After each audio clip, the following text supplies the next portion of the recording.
white aggro here, kind of soul sistery adjacent with Ajani's Pridemate. We've got Life's Bounty and Healer's Hawk that trigger lifelink on one. We've got Daxos here that can gain us some life. We've got Heliod, which can gain us some life and power our stuff up for doing so. We've got Linden, which makes our stuff a little bit bigger. My land count's a little bit high maybe because I've got 4 castles, but one plan I have out of the sideboard here you'll notice is I've got Elspeth and Elspeth Conquers Death out of the sideboard to be able to pull up a little bit in some matchups against other aggro decks potentially. So I wanted to try and start with a little bit higher overall land count and then go from there. I also got a couple of the Birth of Meletis here to allow us to hit our land drops more consistently. We boarded these more expensive cards. I actually think Elspeth Conquers Death might actually be one of the better rares in this set. This is a card that's very similar to Eldest Reborn in a lot of ways, only it's a targeted piece of removal that takes any permanent out, which is a big deal. The second chapter on it is kind of whatever, but removal spell on the first part and then get a reanimation on the back part I think is very, very reasonable. Let's go ahead and dive on into some matches with this and see how it goes. Yeah, it can also, it notably exiles things that could otherwise be coming back with escape, which is worth noting.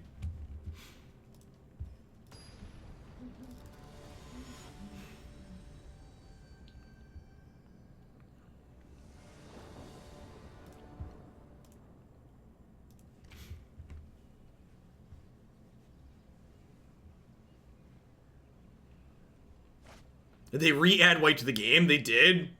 Oh, I forgot to put full art basics in here. We'll have to do that after.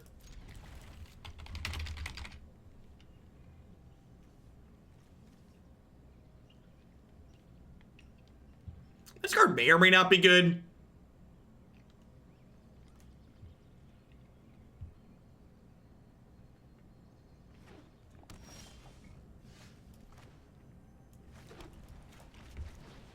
And Venerable Knight here. Healer Hawk's a good pickup because it lets us go 1-drop into 1-drop, 1-drop, which is good. So far, Simic seems like the best color combination. Believe it or not.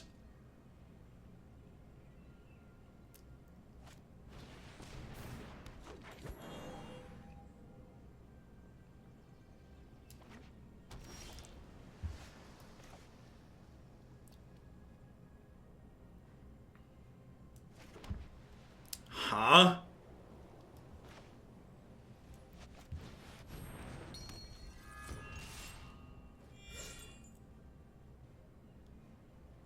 So this curve's really good, huh? We get to do these 3 into this, into play this, animate this, attack, trigger this 4 times.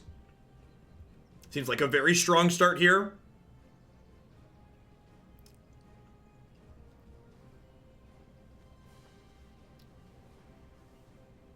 Update the border. Thank you. I apologize for everyone's immersion who was that was temporarily ruined.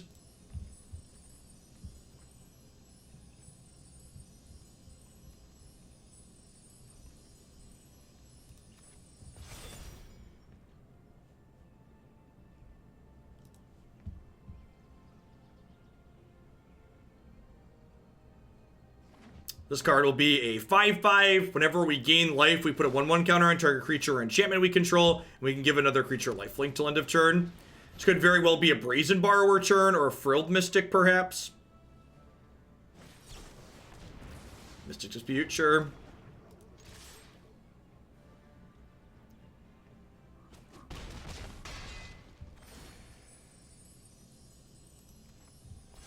Yeah, it might be right to just stack the counters on Healer's Hawk. Of course, I also didn't mind putting something on here, because I could make this much bigger next turn with Heliod, right?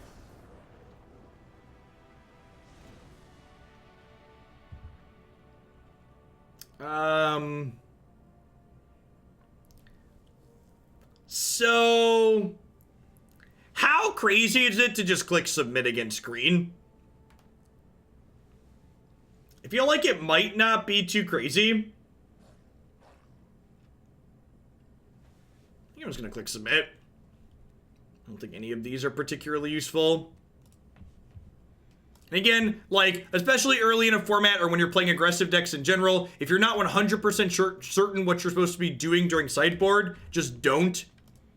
Don't dilute your game plan. Keep your strategy tested to run them down. Yeah, I forgot to put borderless lands in. I gotta do that during the next update. So normally I go through and do that because I prepare all my decks the night before, but because there was a client update with new cards, I had to import the decks when we started the stream today. So things are a little bit messy, and some of those things fell through the cracks. Because Magic Arena is an incredibly release-ready piece of software in which you cannot currently favorite your favorite basic land type.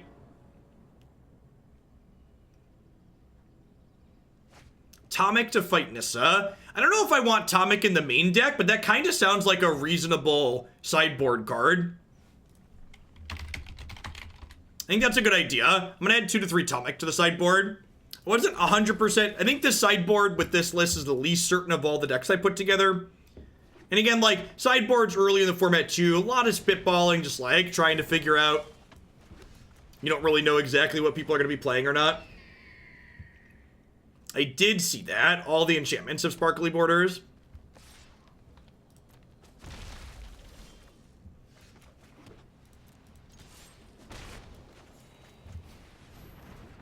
So his toughness is equal to our devotion to white.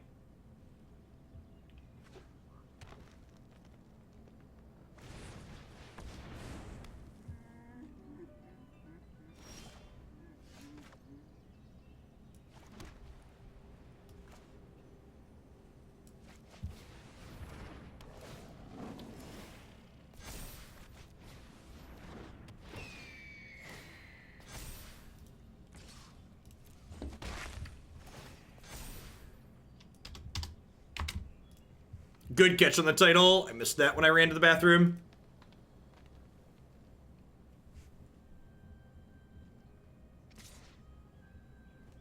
Tomik is a good beater. Good beater is a bit of a stretch. Play much Argyle.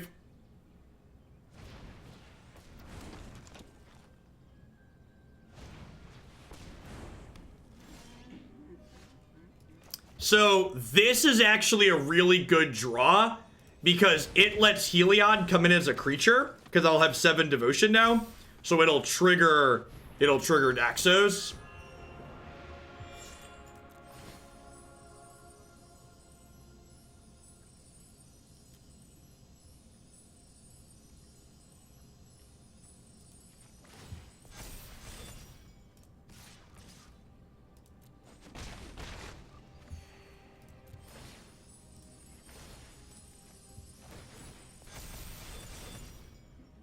Oh, Heliod's 5 devotion.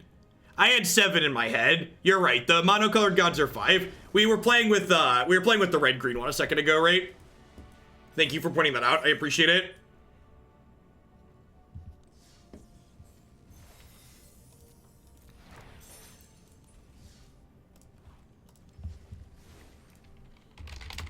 Yeah, definitely saw some of the strength of Heliod there. He came in and took over both of those games. Gosh, do we want some of the Ajani? Is this better than this 3-drop? Can I make this swap? That seems pretty good, right? Just more Pridemates.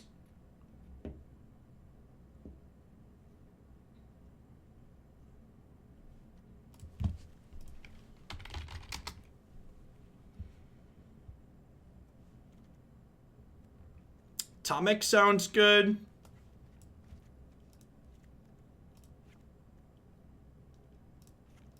Let's put 3 of him in the board for the Nissa matchup.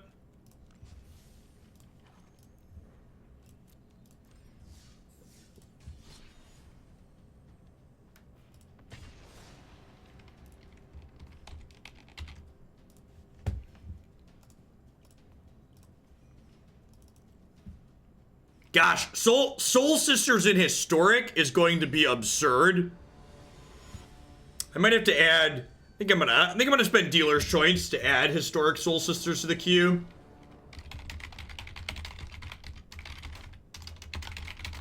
I got some really solid upgrades this set. It's me, Sabotage. Thank you for the 2nd month of Prime support. I appreciate that. Welcome back. I think I just mulligan this. I don't think I can keep a hand that just, like, doesn't have a 1-drop. This hand's great.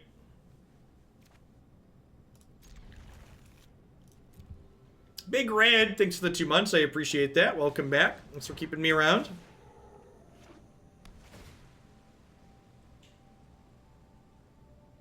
We'll do Moxie and Dream.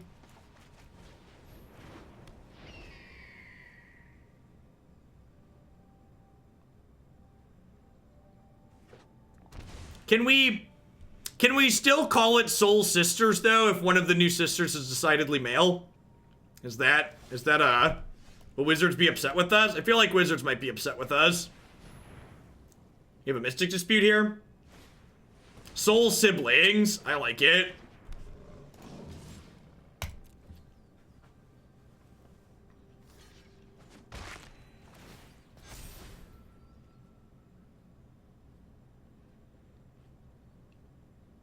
I mean, I call everyone broke, and we can probably count him as a sister, right? I feel like we can count him as a sister. This game's about to end real quick if they don't have anything here.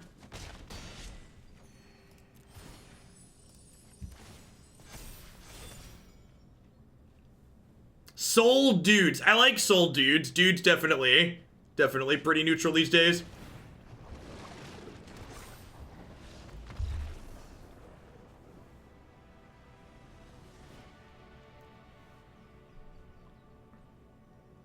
Alright, well, they're like 1,000% in this deck, right? You want to cut Venerable Knight, bring in Tomik?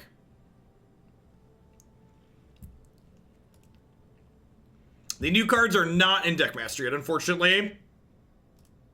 Takes them a little bit.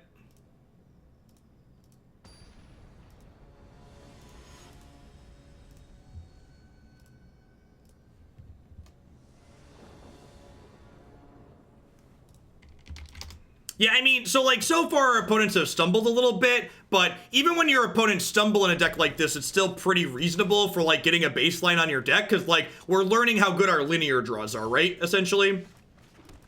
Alright, what's the text box in this card? So it's a 1/1 with lifelink, and you can sacrifice it to give target creature enchantment you control protection from a color of your choice until end of turn. That's actually, like, super reasonable, right?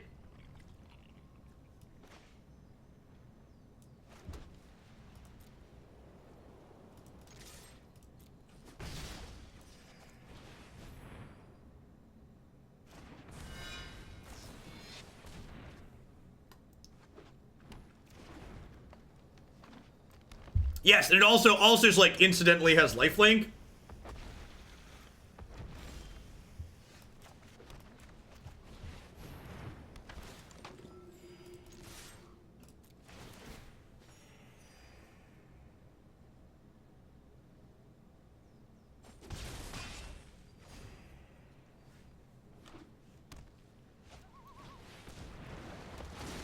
Okay, we have Giant Killer for that. We'll see what they're gonna get to flip over here out of the board.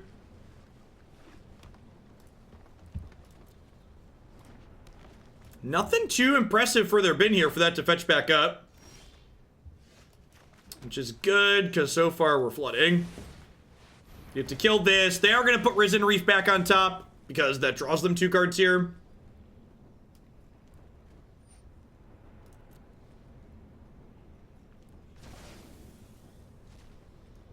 Soul Siblings rolls off the ton like Soul Sisters. I like that one.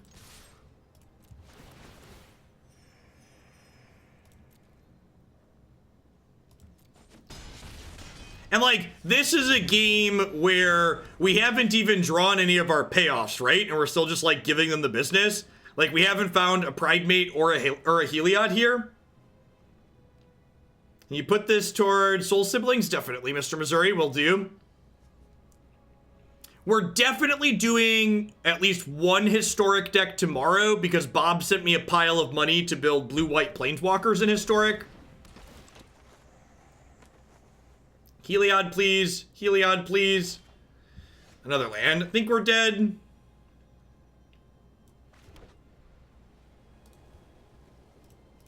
Their draw was poor. Their draw was fine, Tumos. They went Growth Spiral into Risen Reef into Cavalier.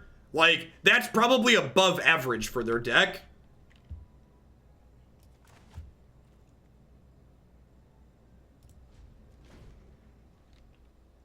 Yeah, their draw was more than reasonable.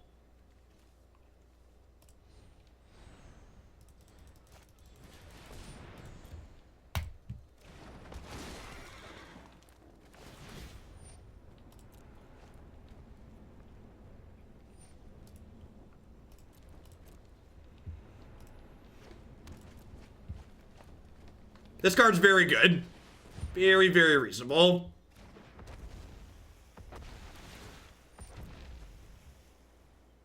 Yeah, he's got a big, large booty.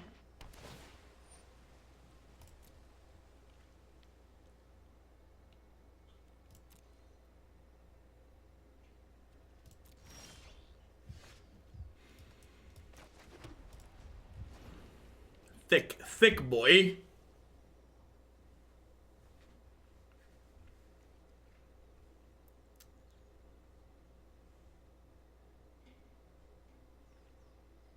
Rage, cut a land. Something like that. It's worth noting too, like when moments like this happen, some people are commenting on the land count in this deck being high. If I were to cut a land, I'd be cutting a castle. So even if I'd cut a castle, I would have flooded out that game, right? Because like, I didn't draw castles, I drew basic planes. You're gonna flood sometimes, no matter how many lands you play. It's just kind of how Magic works.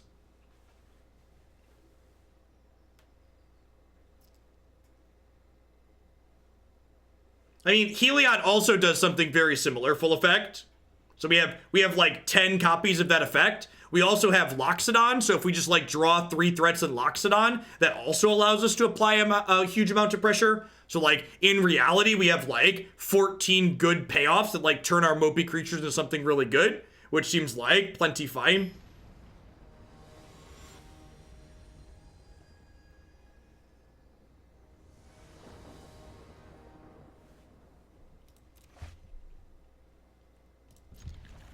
This hand is more than good. It's great.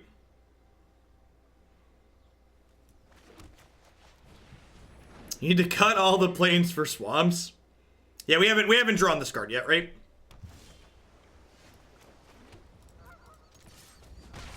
Oh my god, all right, well, I'm gonna play this now.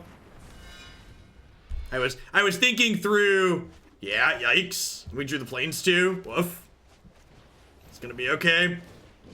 It's fine, their start's awful. They're gonna Brazen Borrower us and it won't matter.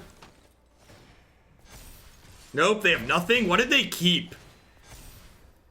Playing aggro is just so incredibly satisfying when people keep hands like this. Oh no! Holy crap, that's great. Well, they're super dead, but that animation was sweet. All right, kill you.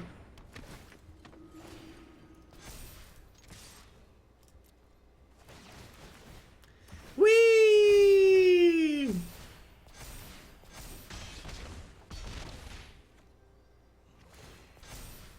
This is all I got. Your move, Yugi boy.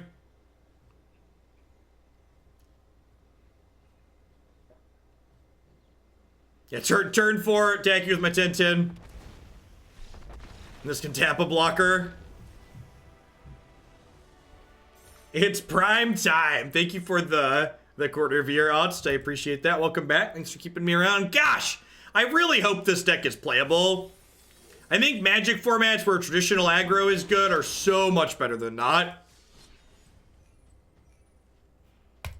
If aggro without Embercleave is playable, the format is much better off than it was prior. Winning die rolls is a good step to your aggro deck being good. Yeah, this is fine.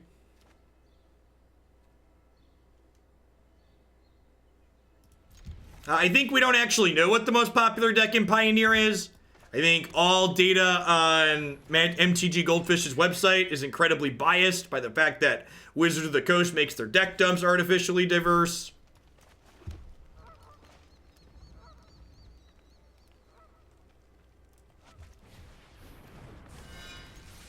Maybe I shouldn't have been greedy and bottomed a land there. It's possible I should have just bottomed the giant killer. Really, really wanted to draw a land there.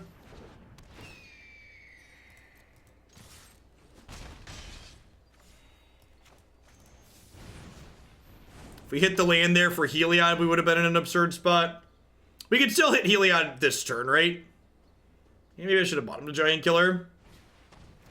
I think Heliod's going to be a multi-format all-star. He's very, very good.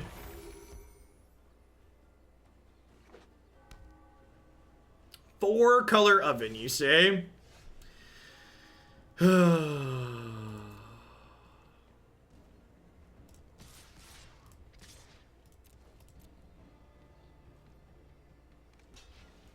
Until they ban this card in Pioneer, it'll be very good there also.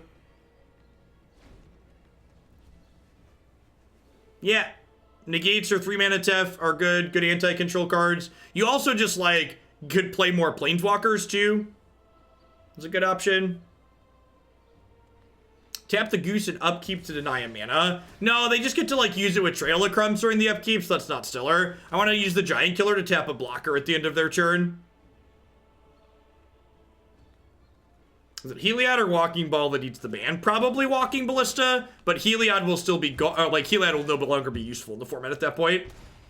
This card, honestly, the Heliod combo is probably going to be good in Modern also. I'd be surprised if it wasn't good there. Especially since Spike Feeder combos with Heliod in Modern also. I think I might actually add that to the Q2.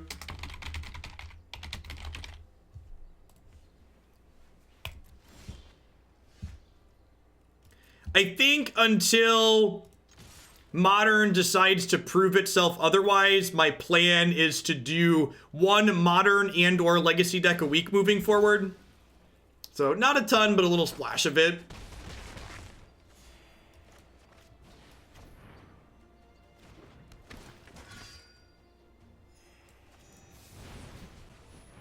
So really supremely punished for my my one relevant decision I made this game, which was bottoming my third land. I mean, there isn't really a strong reaction. It was mostly just like, oh, look, they finally did the thing. Like, there was an article from me in 2017 asking them to ban Mox Opal. So, like, that's my feelings on that subject. Yeah, they're definitely not going to drain us out with the cat. Rage out of land, something like that. So, I mean, they get to draw a bunch of cards here.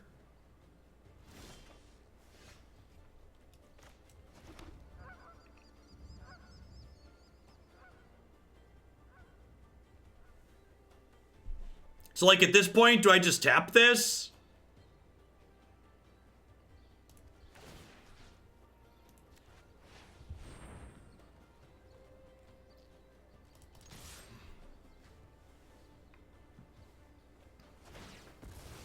Well, thanks for being here. Just time me out.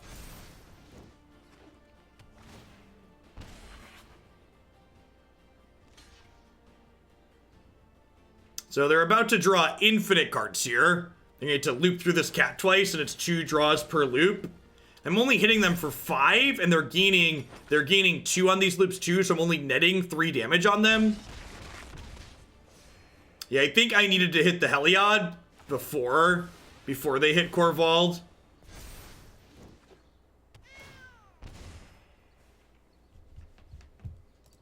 I think it might be too little too late at this point.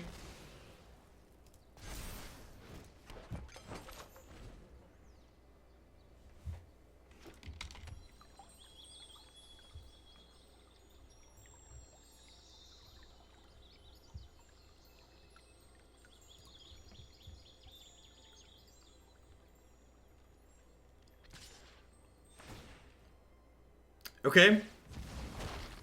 Really? Are they about to Massacre Girl?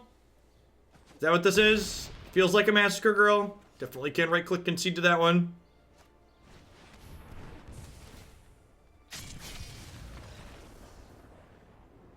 For those at home wondering what the game plan is against Massacre Girl, the answer is kill them faster. The answer to how do you beat Massacre Girl is kill them before they get there.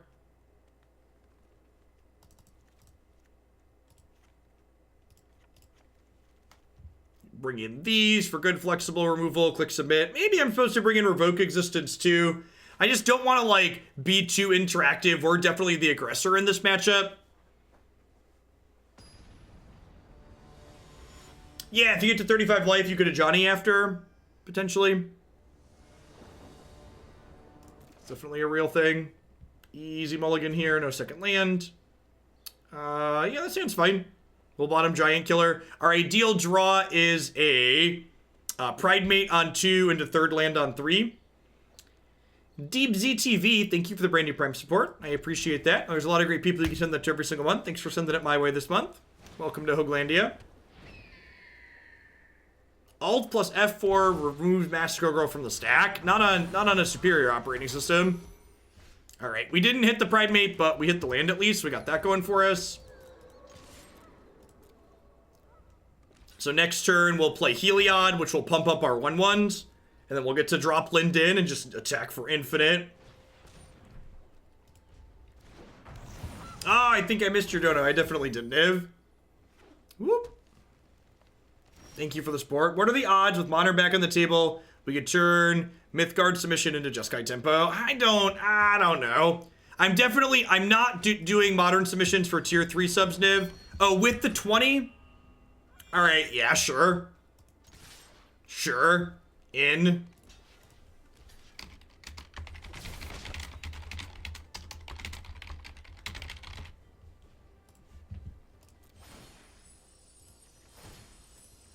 Make both of these bigger. And then next turn, we'll do this, and attack, and like have a bunch of power here. Because every one of our attackers triggers, lets Linden trigger this. Heliod is very, very good. Very, very good. They might have a... I kind of feel like they have a removal spell here. What if I just play this? Is that crazy? If they don't have a removal spell, I hit them for a ton. They do just have the geese here. Okay, perfect. The Bernie banner is my endorsement of my pick for the Democratic primary.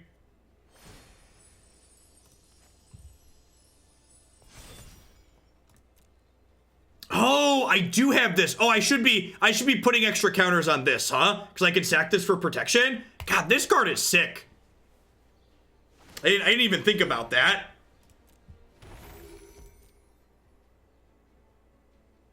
Hey, turn 3 Karn Daddy. Thank you for the 12 months of support. I appreciate that. Welcome back. Thanks for keeping me around. Let's get your sword to go with that shield.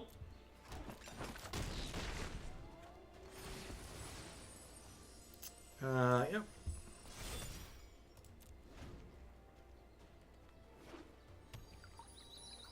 Sure, protection does not stop Massacre Girl, you are correct. However, making all of my things huge does stop Massacre Girl.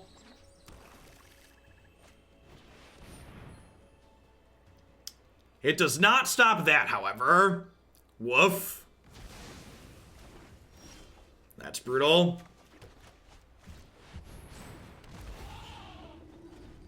Yikes.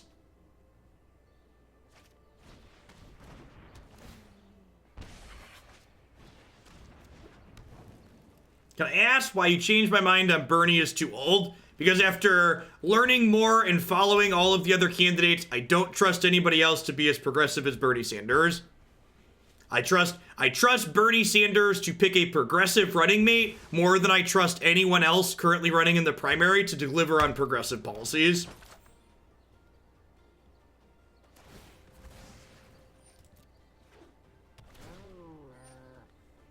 His age is still a concern. Warren's also very old. Anybody saying Bernie Sanders should be disqualified based on age as one of your choices, that also applies to Warren.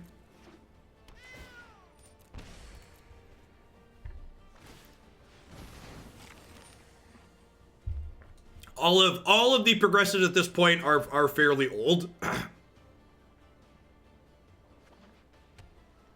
the Ziggs, thanks for the year and a half. I appreciate that. Welcome back. Thanks for keeping me around.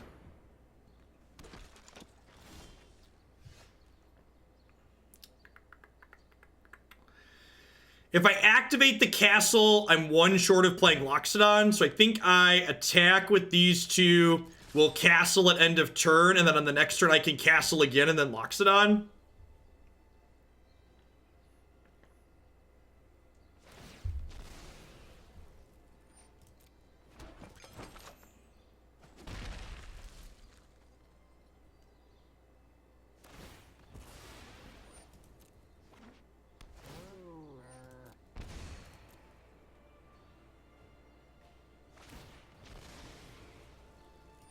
Yeah, people like Biden are disqualifying.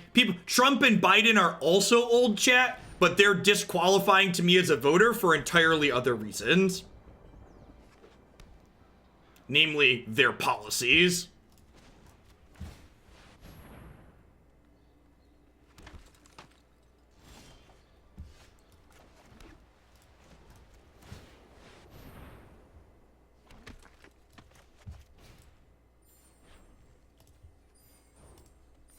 Bolas's Citadel is terrifying. It's an interesting card to have in against me. I guess they just assumed I wasn't going to be able to be aggressive.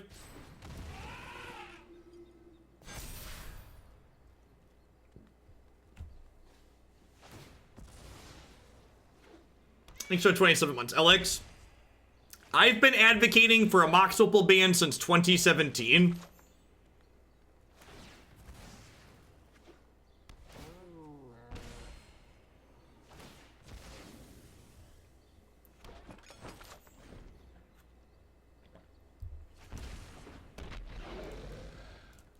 Alright, that'll do, pig. So, I don't think there was really much we could do that game, or that match even. I definitely could have mulliganed differently in the first game to guarantee my third land. I could accept that that's a correct choice. In that second game, I just didn't have the tools to play around a Ritual Assoot.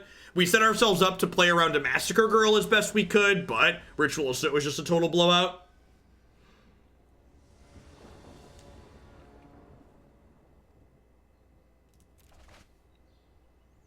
Were we dead? I don't know if we were actually dead, but we definitely couldn't win anymore.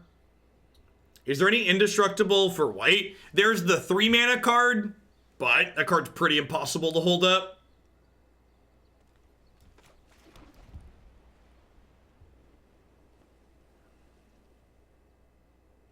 That card's not standard legal, Justin. Yeah, Unbreakable Formation's the one I'm talking about. Right on time, Healer's Hawk. Welcome to the party. His animation is just like his sword coming out of the card.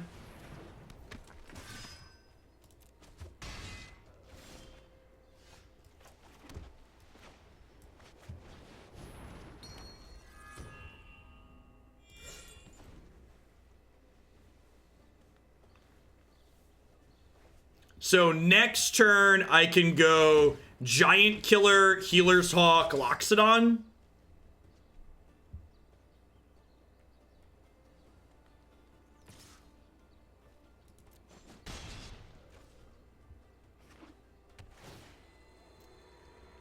Yeah, I'm hoping this matchup's good for us.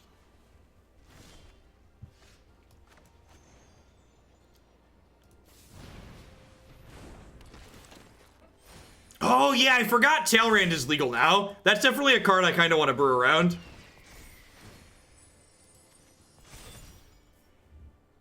Alright, so I just Loxodon here? I think I just Loxodon here, right?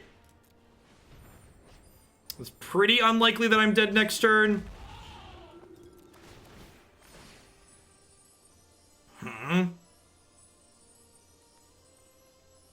I'm gonna make this bigger, so that way if they cleave a 3-power thing, it trades with it in combat still.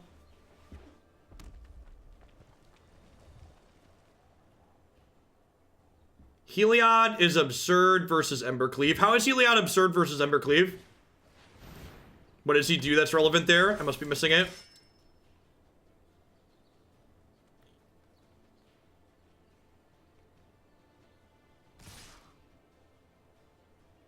So, Indestructible works different. Indestructible works differently than...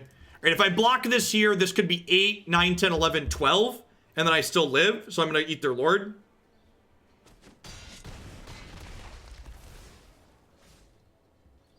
He doesn't die. He only takes damage once, though. It's not like protection, where they have to take it twice.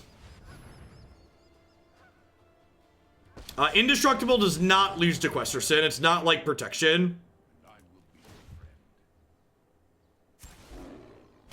A pure soul can inspire others.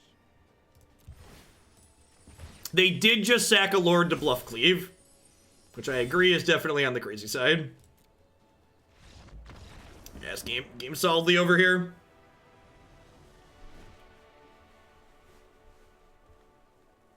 Hey, thanks for the 7 months, Cyrix. I appreciate that. Welcome back. Let's try a couple of these. I put these in my sideboard for the aggro matchup.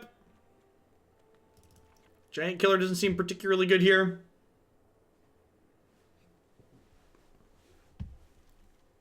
I guess Venerated Loxodon is actually kind of bad. It was like okay there, but like tapping out our blockers. Daxos has been very impressive.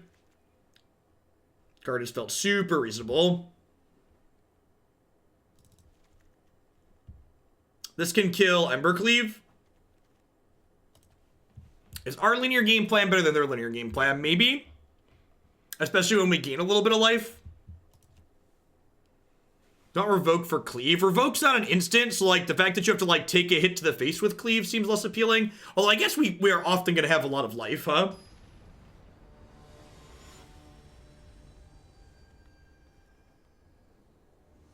The scale of top tier to Craig Wesco only. I've been impressed with the linear draws that we've put together so far.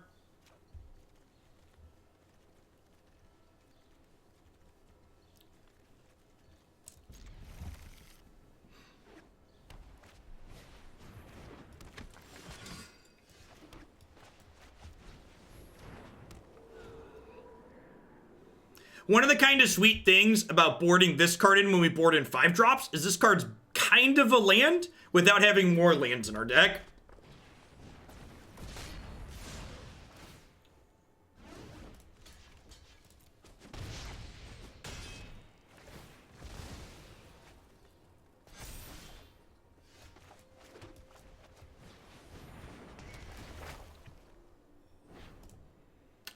I think this is actually one of the best cards in the set. I think this card will see play in Standard, Historic, Pioneer, and possibly even Modern. I walk a righteous path. That's very scary. Your light will cleave the darkness.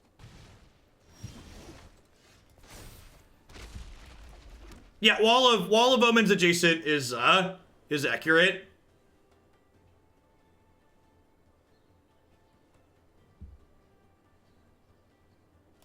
I think I'm just playing this.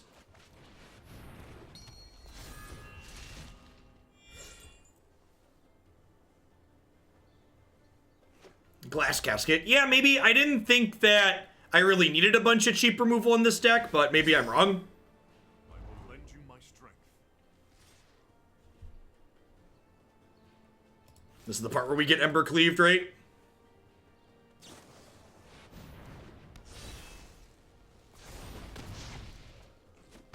Hey, Dead Knight, thank you for the half a year support. I appreciate that. Welcome back. Yeah, looks like we're probably going to be a turn too slow here.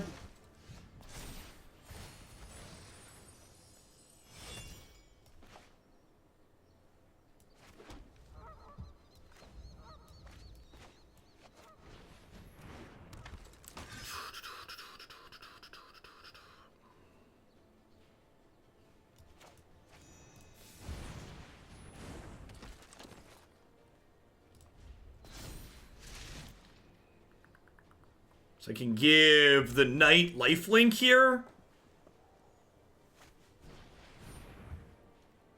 Sure.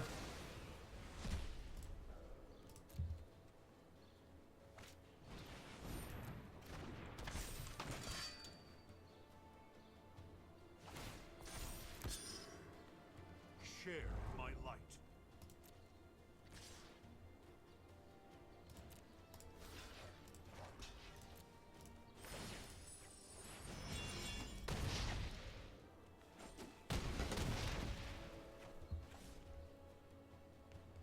Oh, this prevents damage.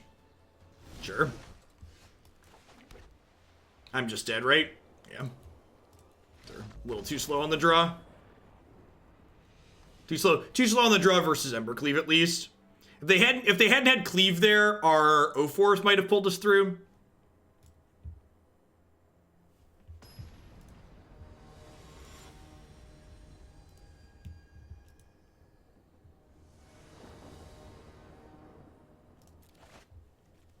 I mean, Conclave Tribunals is a lot better than Banishing Light. Obviously, in the exact situation we just played in, the Elspeth Conqueror's Death was worse. But in mid-range matchups where we need a little bit of value, I think Elspeth Conqueror's Death is probably a lot better.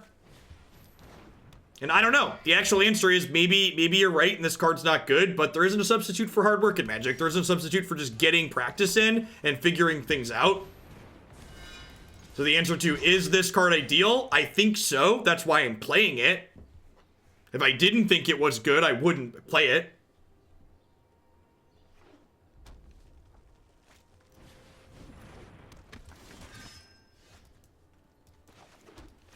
If you're getting a blank screen, you just need to restart, and then restart again, and then restart again, and keep doing that until eventually it works.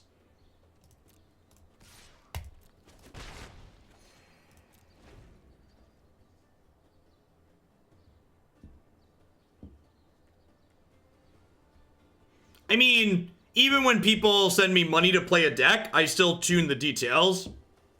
So, like, I don't change the archetype, but generally speaking, I'll, like, adjust removal spells and stuff like that at a minimum.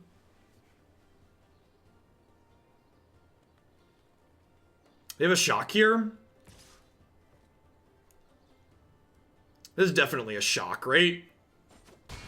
And I feel like I have enough life that in the event that they're bluffing, I'd rather just let them bluff here.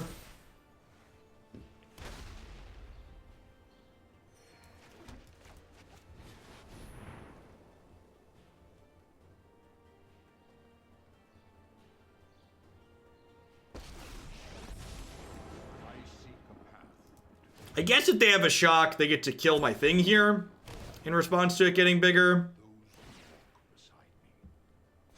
Yeah, Ajani's been real good. Ajani's been great. Like, in the decks you play Pridemate in, it's generally the best card you could draw. So, like, having this double Pridemate is kind of sick.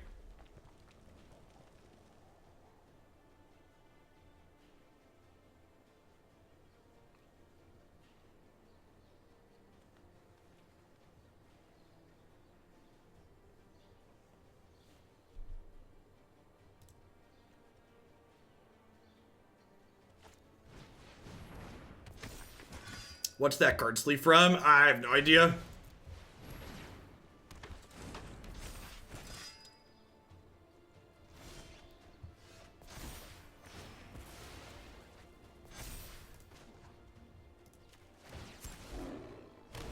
True friends always stand by your side.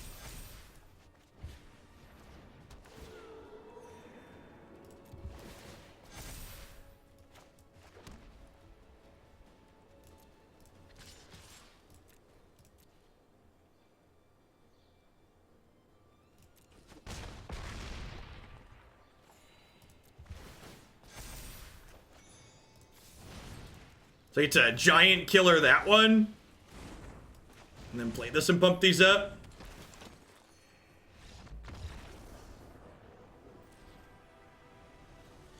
I really enjoy the design space of this Ajani as well as Pants Karn, where the -2 ability, get threats, and live at 1 loyalty.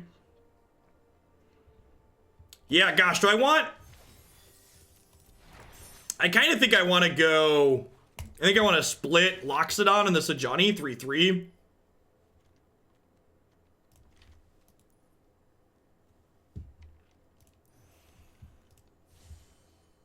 I cannot purchase this style. Oh, those are probably mastery styles, huh?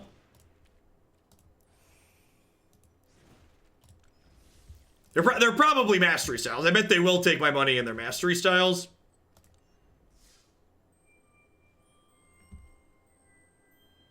Yeah, 10 out of 10 mastery styles.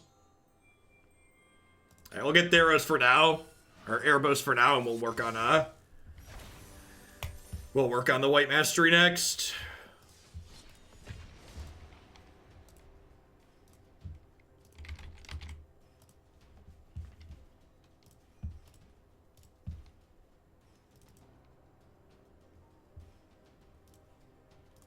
Karn's Bash in the place of a castle who produce a lot of tokens, and it hits Ajani. You want to put a colorless land in my triple white deck? You want to put a colorless land in my deck with 16 1-mana white cards? That's your question. Just want to clarify.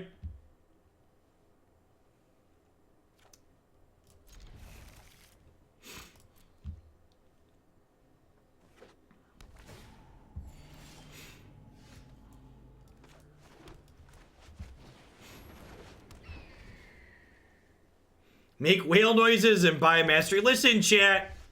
A lot of the promos I have, other people donated for. I don't just have endless money myself.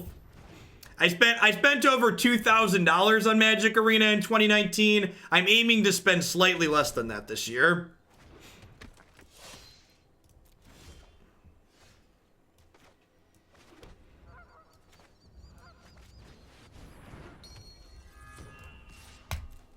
As always, folks, if you have a suggestion for what we should play, tell me why we should play it, what problem it solves, what we should cut, and why we should cut that card. I know that that's a lot of work to do, but that's the goal. It's supposed to be a lot of work so that way people don't make lots of card suggestions. This curve is just disgusting. The Heliod Linden is just like this is not okay.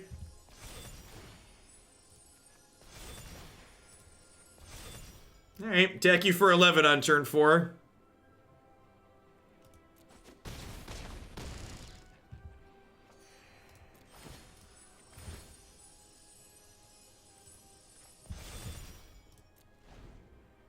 $2,000, that's rookie whale numbers. How can WotC buy their 10th J-shaped pool if you was out like that?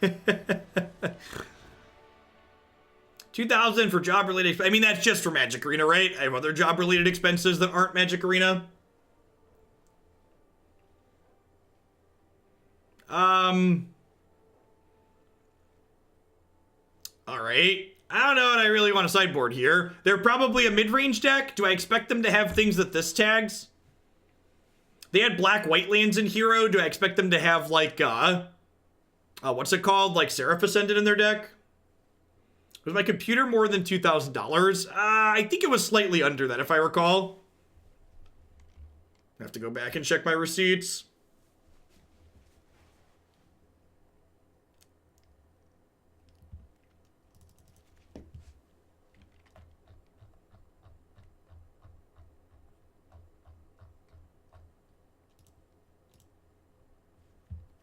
Feel like I want these. The Venerated Loxodons have been kind of middling. I wish we had another good one-drop in this deck. Venerable Knight's also not been great.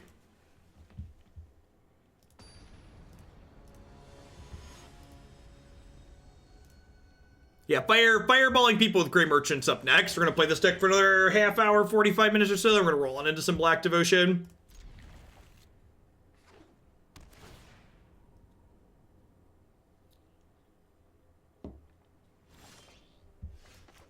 I don't know, in my experience, Unbreakable formation in these style of decks, like, if you think about the situation, it's just the same hand we had last game. If you think about the situation, Faerie Guidemother, yeah, I like that one. That's a good one. If you think about the situations in which,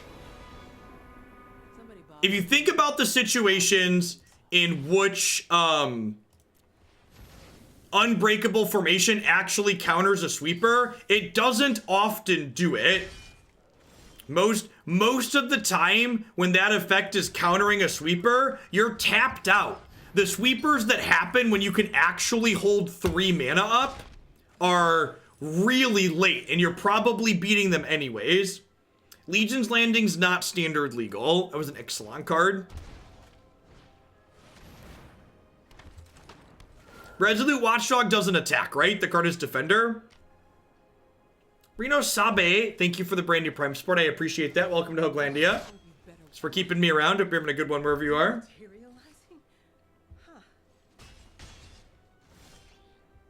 Alright, so we'll go Lan, Linden. Attack this here, attack this here.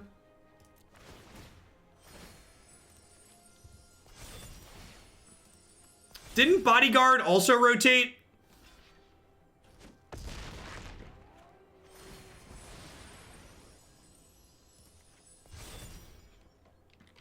I like how the last time White Weenie was playable was pre-rotation, so people are just like recommending infinite cards that were from then.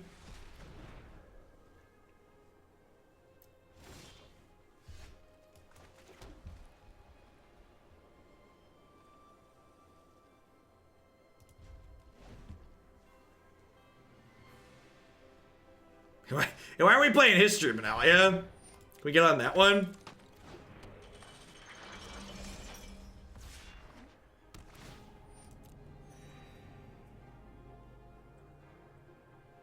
Yeah, any card that gives devotion to white here would be really good. Let Heliod beat him down.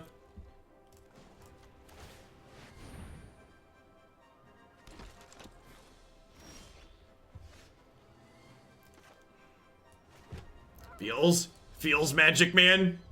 I mean, we're actually not even in that bad of a spot here. Play Mother of Runes? Ooh, that's a good one.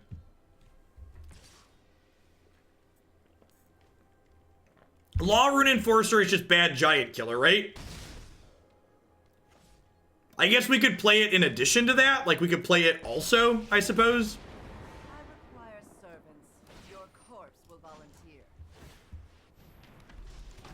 Smelly, but effective. Alright, I'm gonna take the third game on the play. Now that you've played for over an hour, what's the best deck? Blue-green ramp. Blue-green ramp is the best archetype till proven otherwise. Just for anybody that wants the easy answer.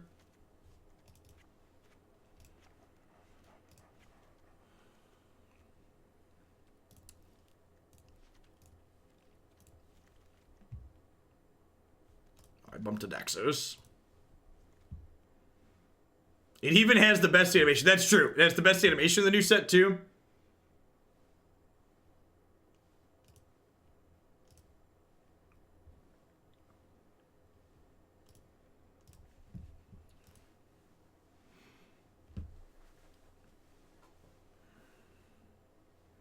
Yeah, I'm really not interested in other 3-mana cards, Neo. Explicitly looking for 1-drops. Did we play? We did not, Hamlin. We're not. This isn't a best deck stream. I'll bet Croquis has played Blue-Green Ramp, or if he hasn't, he will soon.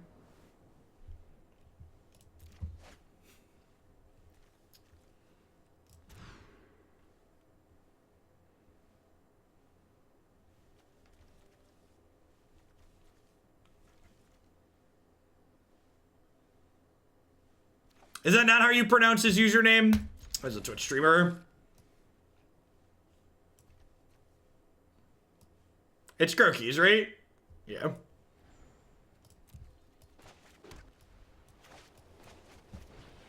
Hey, hello, File. Thank you for the 7 months. I appreciate that.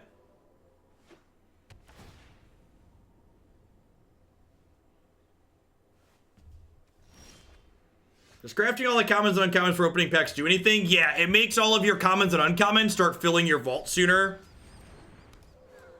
Is the upside. That's a real bad draw. Needed that last game when we were a little flooded.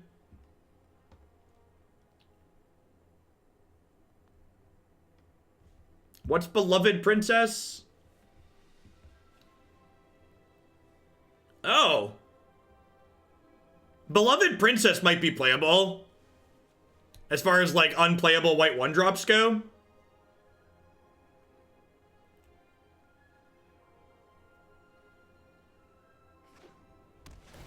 I would appreciate if people would stop recommending colorless cards for my devotion deck. Thanks.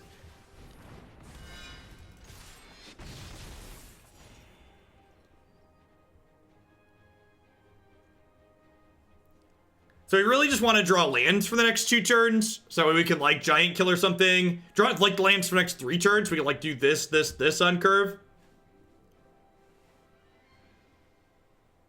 Oh yeah, this archetype's gonna be great in Historic. There's a huge deep card pool. Like we get Sarah Ascendant and...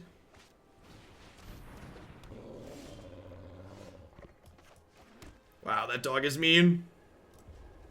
Vigilance, Menace, Lifelink.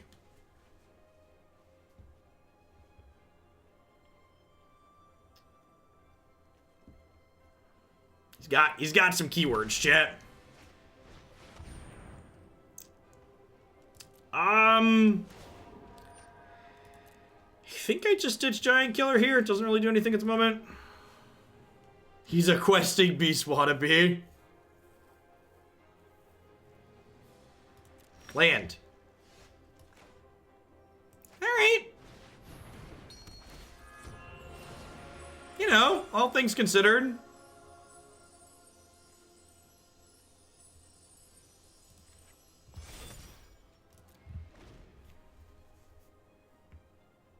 Maybe I'm supposed to power up one of the 1/1s if Legions end.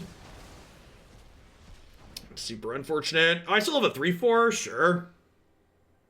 But they don't have a way to kill Daxos here. A land for Ajani could be very good next turn.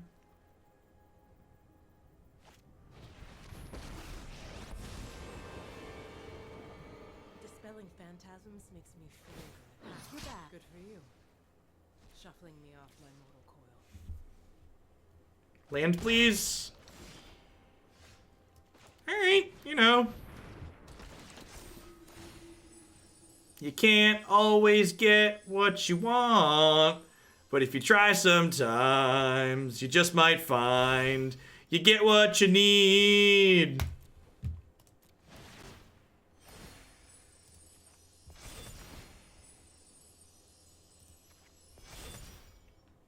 Hey, Psychologist, thank you for the 16 months. I appreciate that. Welcome back. Thanks for keeping me around.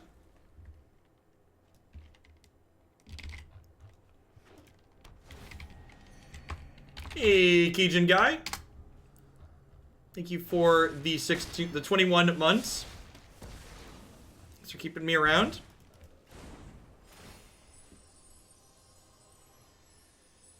Wait, how did I gain life? What just happened?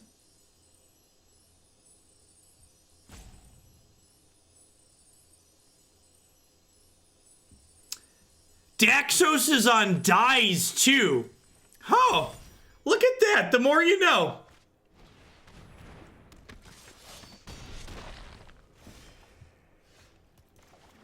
The more you know. I am Ajani Golden. A pure soul can inspire others.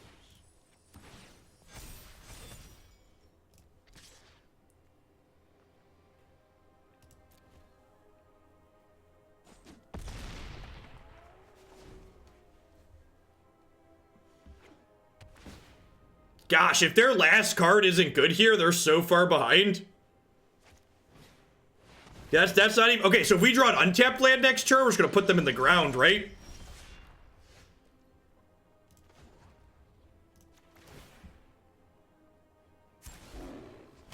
Our true strength lies in our friendships.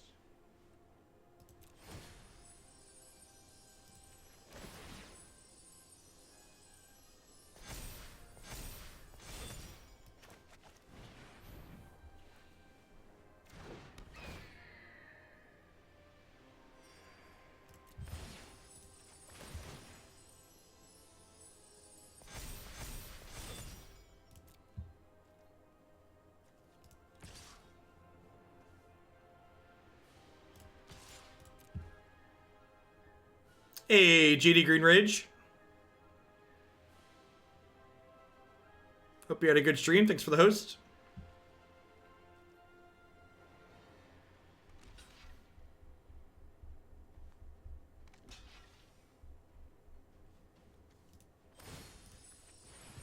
Yeah, I should probably diversify my 1/1 counters a little bit here.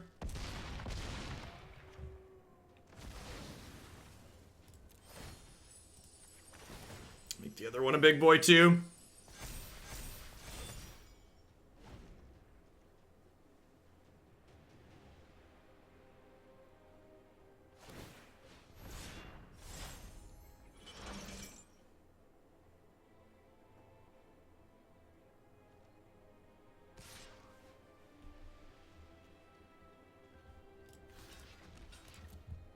Gosh, if we draw a land to get to conquer death on this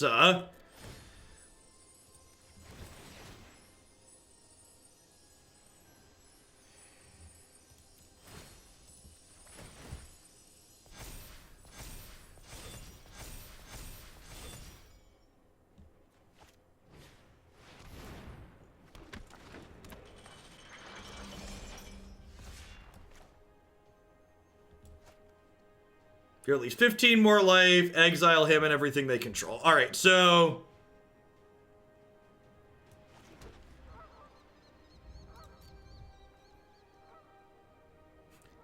very nice. Very nice.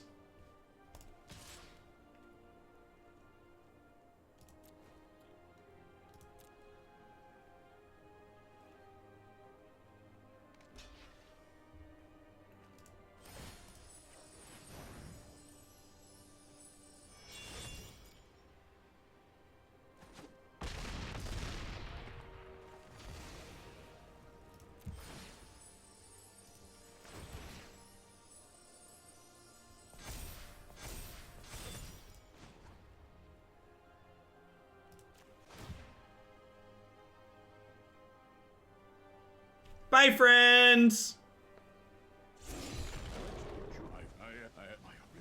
Yeah, this archetype's gonna be very good in Historic.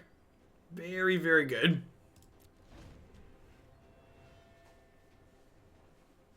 Squad goals. Squad goals. Do do do do. Do do do do.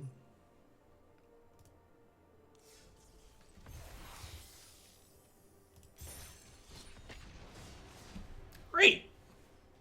More successful than the red-green ramp deck. I like me a good aggro. Yeah, are we supposed to be up to 4 Ajani? There's a real chance we should just be on all 4 Ajani. Card's kind of good, and it like down ticks twice to use. Oh, I forgot to put in Godmother. I'm sad. All right, we're gonna put in Godmother or maybe the Princess card, and we're gonna put in a 4th Ajani after this.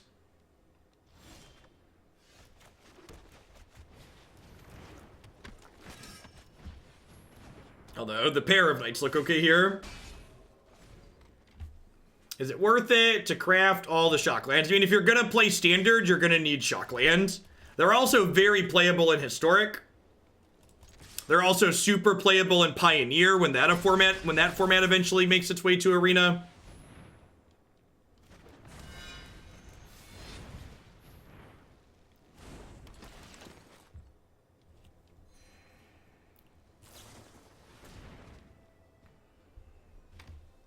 If you're gonna play Magic Arena, you're gonna get your mileage out of crafting shock lands.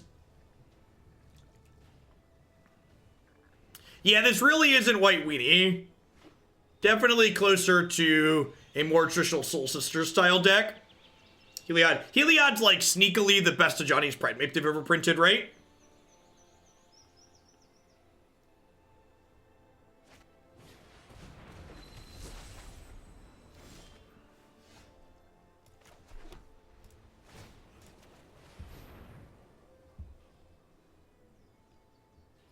Yeah, that's a great way to describe it. He's a Pridemate that diversifies your threat base. Is very accurate.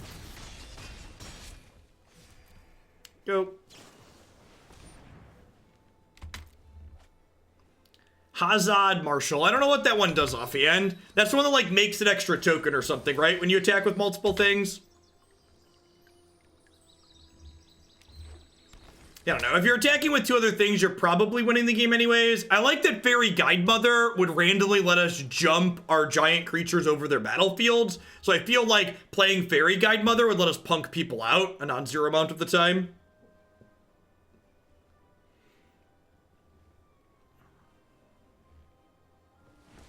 Yeah, he's a self-enabling Pridemate in a way.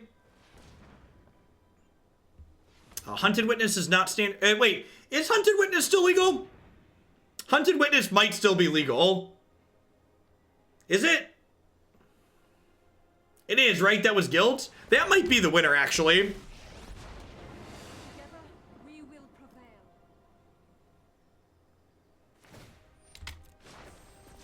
prevail. It's worth noting that, like, the 2 power on Venerable Knight here has been nothing to scoff at.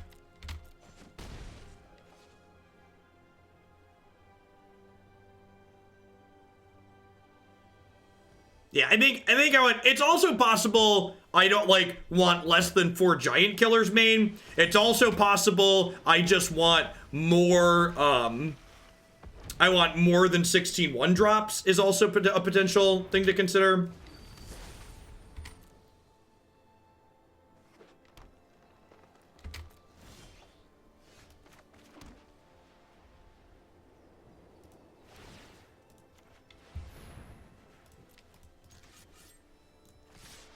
I think we're going to be 1 point short here.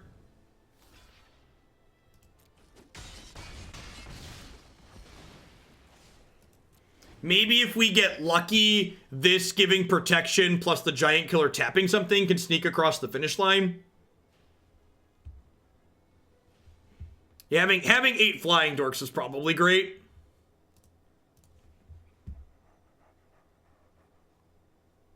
Marshall could be good here. Maybe, I don't know that we necessarily want more 3-drops.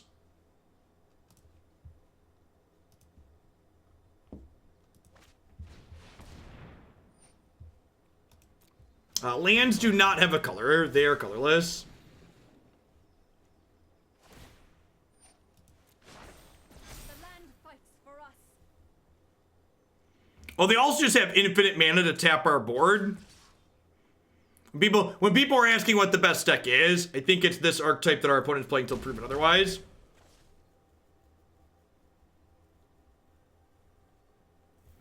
Is Stream Decker currently missing arena export buttons? That's no good. It totally is. Let me report that. Thank you. This gains them life too, right? Why does this card gain them life? Why? Who thought that was okay?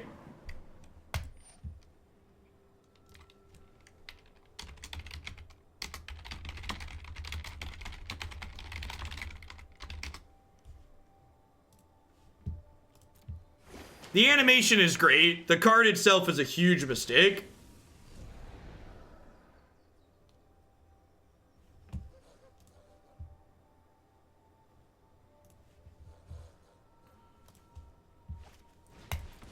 Their graveyard's also just full here, so they get to cast this again this turn if they want.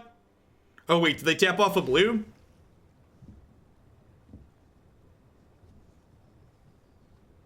Yeah, and that's another thing you want to talk about R&D. When they designed this card, they expected it to be legal with Once Upon a Time, Oko, and Veil of Summer. Like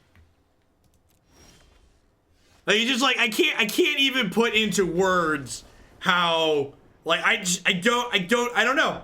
I don't know.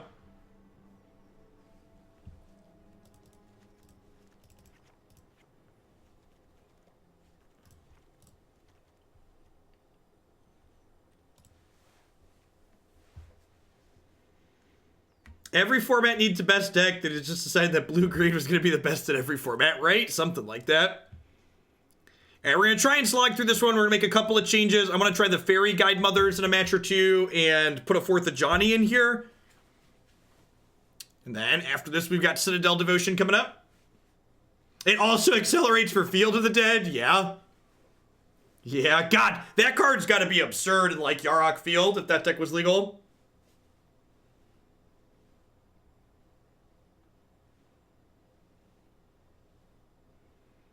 Yeah, I literally just boarded in 3 Tomiks, Billiam. There's 3 in the sideboard for this matchup. It's possible we could main deck some Tomiks. Like the Venerated Loxodons have been kind of middling. I wouldn't hate getting some Tomiks in the main deck.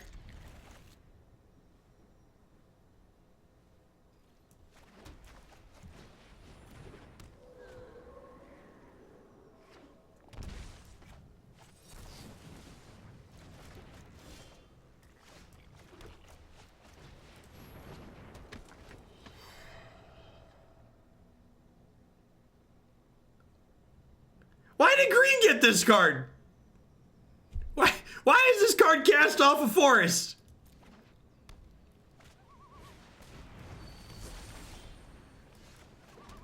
Best enchantment hate is green. Best escape enablers are green. Best Titan is green blue.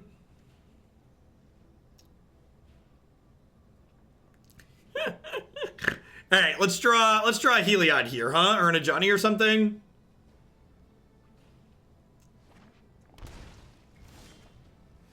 Someone at R&D is a green fetish? Seriously?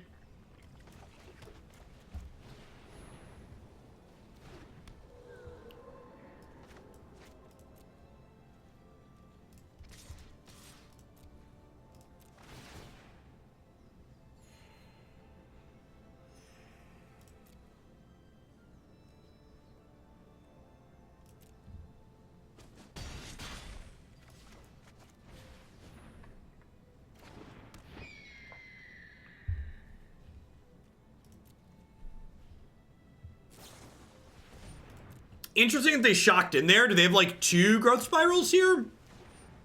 I feel like if they had a Frilled Mystic, they probably would have countered one of my things. Maybe they just didn't care about the 1/1s.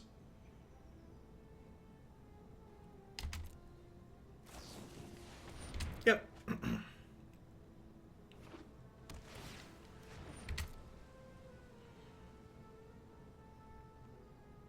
Does Yarok double the sack trigger for the giant? I mean, technically, yeah. It's an enters play trigger. It doubles both of it. There was a 1 green instant that shuffled an artifact or enchantment back into its owner's library. Unravel the Aether. Sees like some fringe play in Modern. It's the part where they hydrate Crisis me.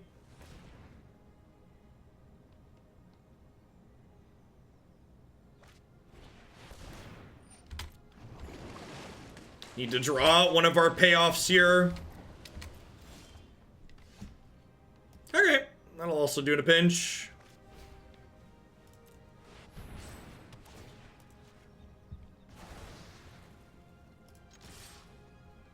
Whee! This is 6, 7, 8. They're going down to 4 here.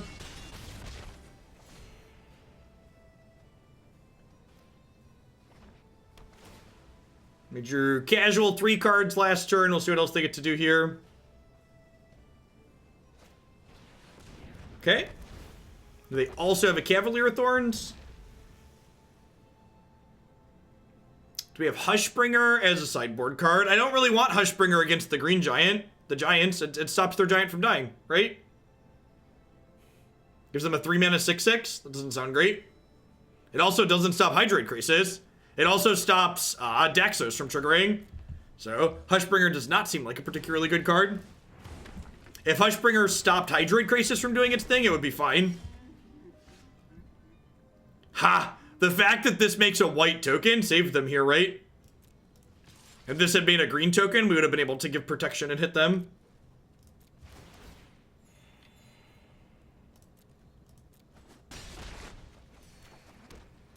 Is Tenarchia the thing that makes something a 4/4? I really don't want more 3-drops.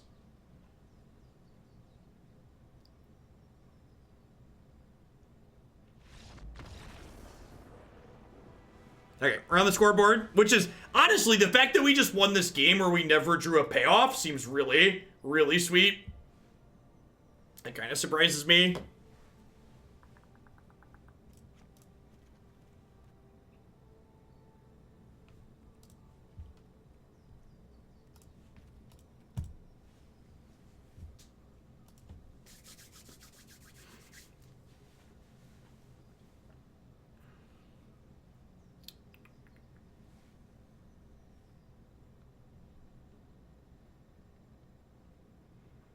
Streamer Bear Taffy has a 1 million point reward of end the stream with the comment, "Do it, you cowards."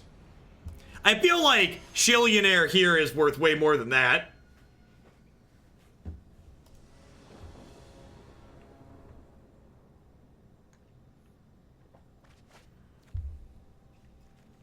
Sand's great.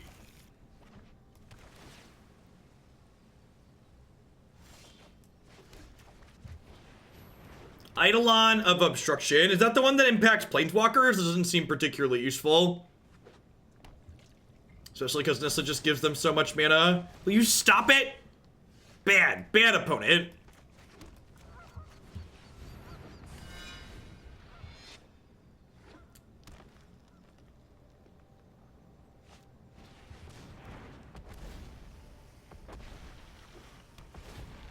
Alright, so since they ramped this turn, I need to play Tomik this turn, because Tomik stops them from activating land with Nissa. So he stops their lands from being targeted by things. I genuinely have no idea when the overlay for Arena will be updated.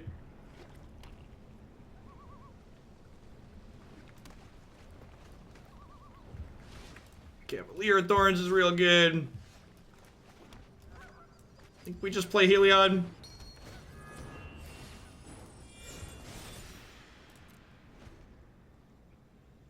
Next turn, we can play Linden and then attack, potentially. And then Linden plus Heliod might let us power through whatever they're doing until they Agent of Treachery us over and over and over again. Oh, I guess it's possible that Agent of Treachery comes out in this matchup. Strange and magnificent world. Enjoy your mana flare.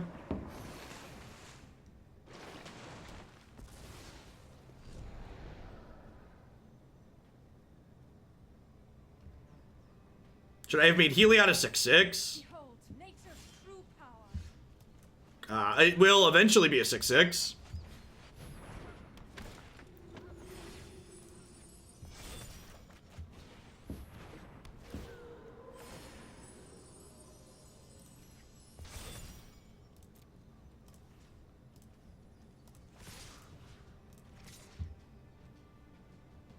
Do I even kill the Nissa?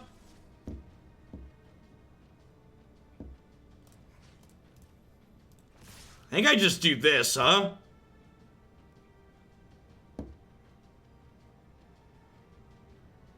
I'm aware they have reach. So, like, if I want to kill the Nissa, I can send both of these here and say, hey, you have to double chump or your Nissa dies. Yeah, reach doesn't matter. I'm putting 2 counters on Tomik.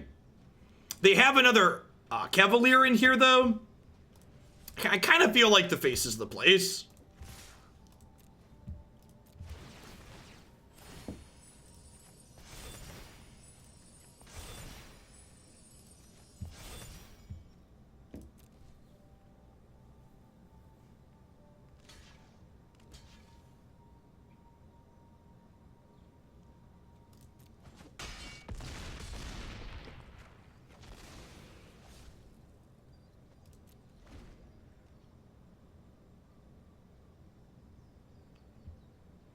Yeah, this, depending on what their creatures look like, could let us slip past for lethal next turn by giving protection to punch through.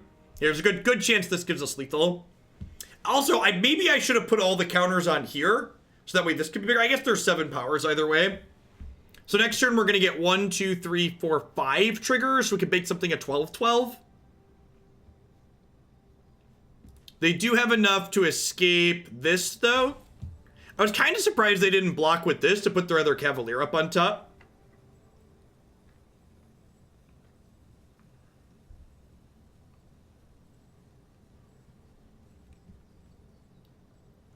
You do not, Marty, so I get to attack with it.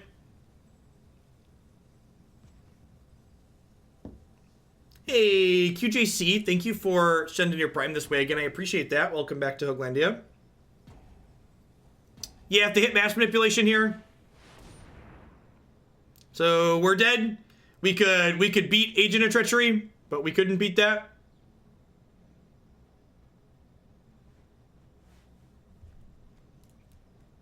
As we said, blue-green's the best deck in the format till proven otherwise. I can't win, chat. Like, the game is over.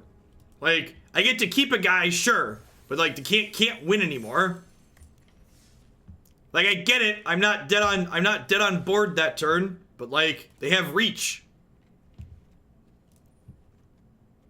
All right, I definitely want another Ajani. Honestly, I might want another Daxos. Guidemother sounds great as another evasive threat.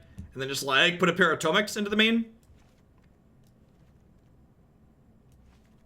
The chat wants to watch us die slowly is definitely accurate.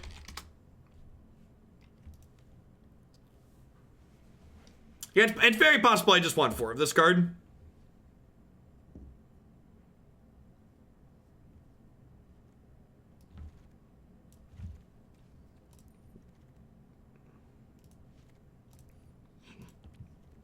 Do I want 4 Tomiks against green? I might want 4 Tomiks against green. I can round out the sideboard with that. This is relatively clean, right? Like, this is an adult number of 4 ofs. Seems fine. Maybe Dawn of Hope in the sideboard for mid-range decks. What mid-range decks? What mid-range decks are competitive in this format? Before one of the defining features of this format before this set releases that mid-range was unplayable. For people that are talking about Dawn of Hope, like, do you know how much mana you have to spend for that card to be useful? And the answer is a lot.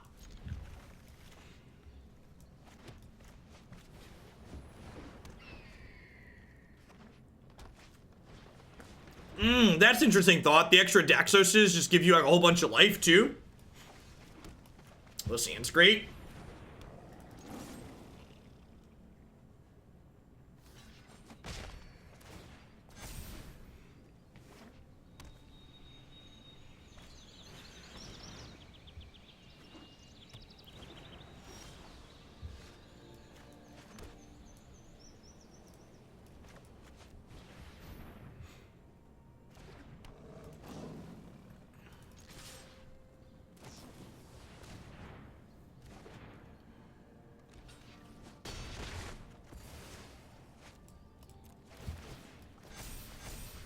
I'm gonna put auto-ordered triggered abilities on for this one. Save us some clicks. There could be consideration to playing Tomik because of Nissa. I don't know, my Pridemates are big enough that I can kind of punch through that, right?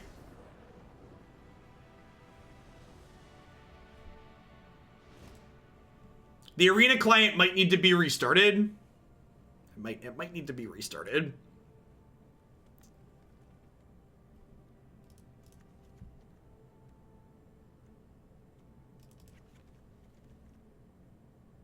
I'm just gonna do that. Like, add 2 Tomiks, cut 2 Giant Killers. I guess Giant Killer's good against...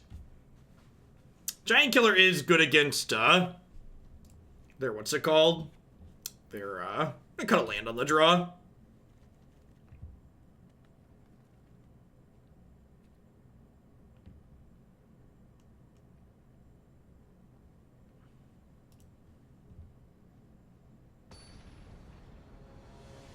How long has our arena client been up for?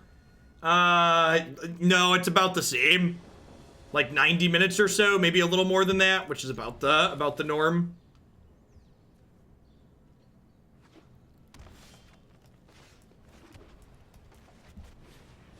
Gosh, we're so smart cutting a land on the draw.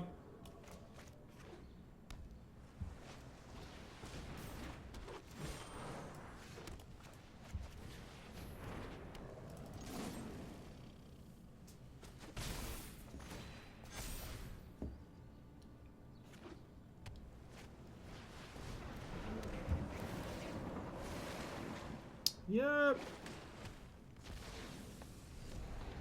Why does it gain life? Why does it gain life?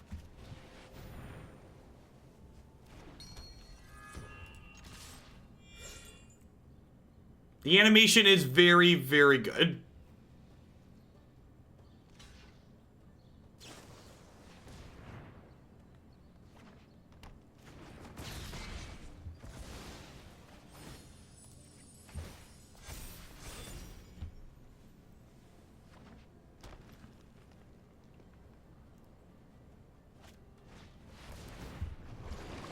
Okay, that's only a 4/4.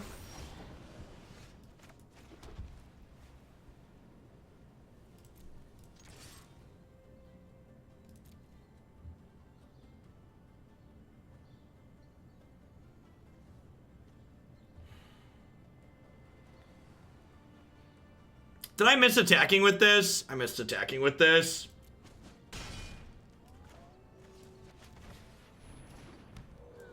Need to 5. I need to, like, iron the word 5 onto my brain.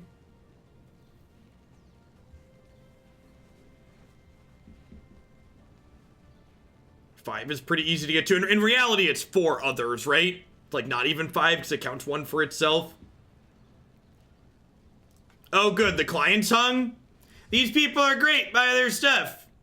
Don't worry. The client will randomly hang when you try to cast spells to remind you that you should restart it every once in a while. Because it's a dumpster fire. Do. God bless. God bless M2 drives, huh? Oh, are we not going to get to reconnect to our match this time? That's exciting. That's exciting that it failed to cast our spell and now it's not going to let us reconnect to our match. We had to do this to us earlier after restarting very recently, so I don't think this one's related to how much lag it has.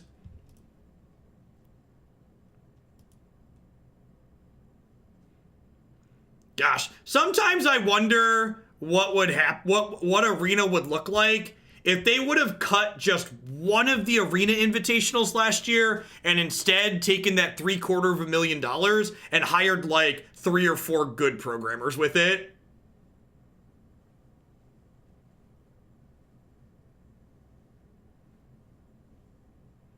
The way Warren reorganized her Medicare for All policy, Puffick, kind of backburnered it a little bit. Her current policy doesn't implement it until her 3rd year, I believe, if I recall correctly, which makes her plans a lot less aggressive in that area than Sanders. And restructuring healthcare in the United States is my #1 voting issue for 2020.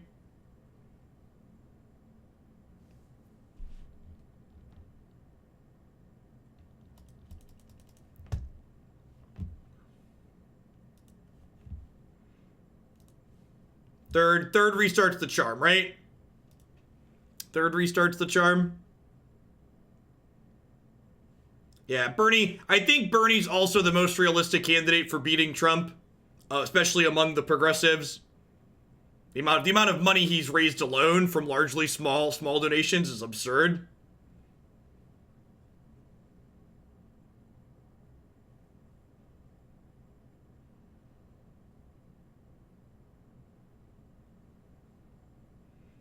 Hey, Cambrialt, thank you for the brand new Prime support. I appreciate that. Welcome to Hoaglandia. Thanks for keeping me around. Popular Pariah, cash in that brand new Prime support. Welcome. Thanks for that, folks. If you're someone out there like Popular Pariah who has Amazon Prime, if you link your Amazon account to your Twitch account, you get Twitch Prime included with that for free, and it gets you a free channel subscription every single month to a channel of your choice on Twitch. So if you have that Prime and you want to join us here in the Hoaglandia chat, would appreciate that if you send it my way. And even if you don't send it this way, make sure you send it somewhere on Twitch every single month. Think of it as taking money out of the pockets of Jeff Bezos and sending it to someone streaming on Twitch. Fennec Volpez, welcome. Thanks for shipping me your Bezo bucks this month. I appreciate that. You also just lost connection to your match. Are the servers dying? It's letting me log in. Wait, it just rejoined me?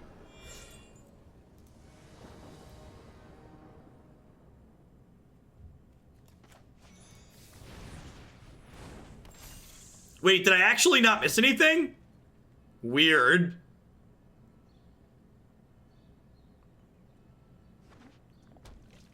Okay, sick. I mean, all's well that ends well, I guess. I was an idiot and missed my attack with this, but, you know, that could have gone worse. Could have gone much worse.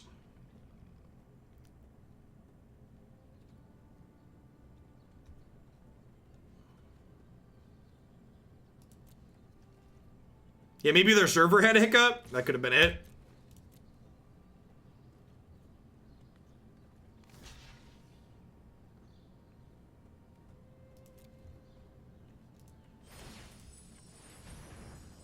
Feels like they could have a Brazen Borrower here. They could also just be pausing because of this.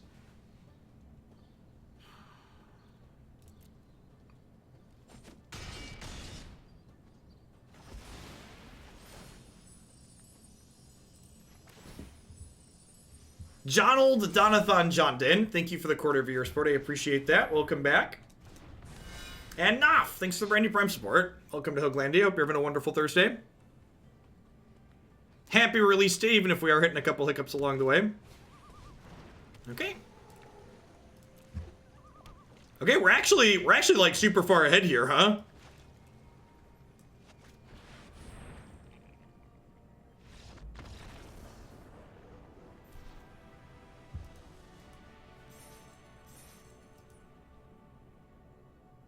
Oh yeah, almost certainly some of the issues we're experiencing right now are related to server world. I was popular pariah, but I accidentally just subbed to you with my buddy's logged in account. Free Bezos for you. Awkward.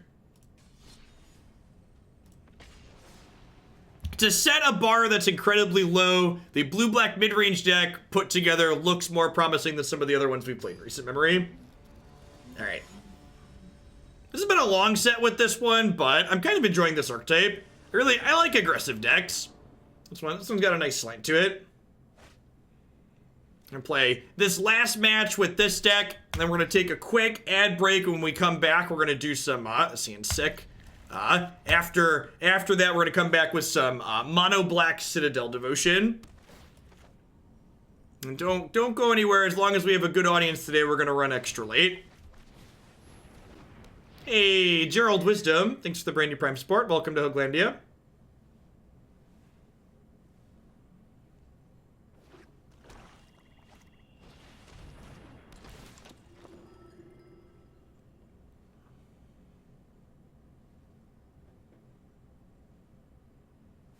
Double Scribe Bottom, sure.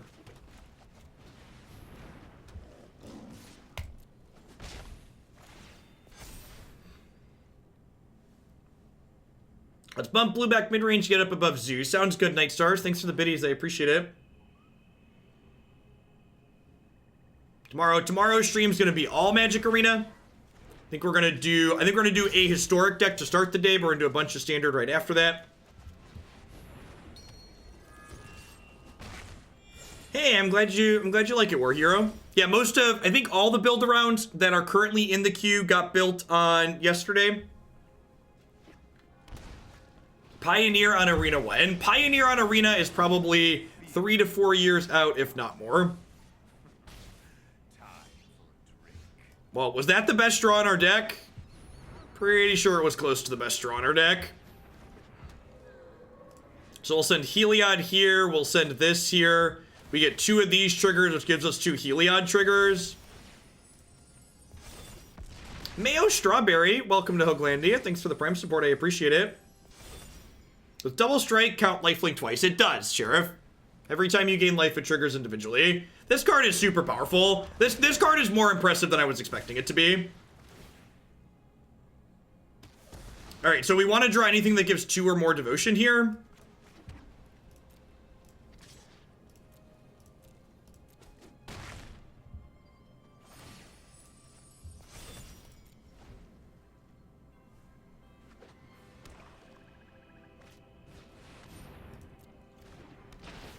Devotion Mirror.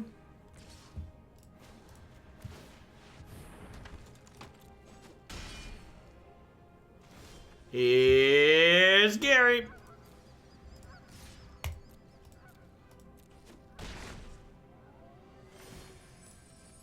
I haven't had the time to actually sit down and read the hype train thing. I think it gives people extra set of emotes for a while if a bunch of people all donate or cheer at the same time, if I recall correctly. I think, but I haven't sat down and actually read through the finer details.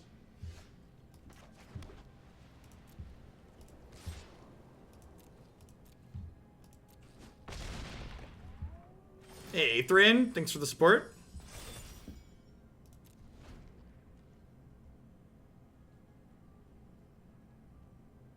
Third Gray Merchant? Alright, sure, why not?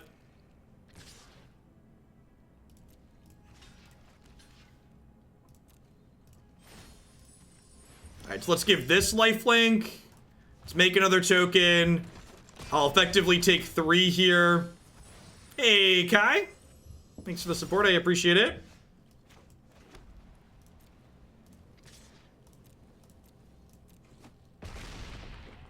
What a silly game.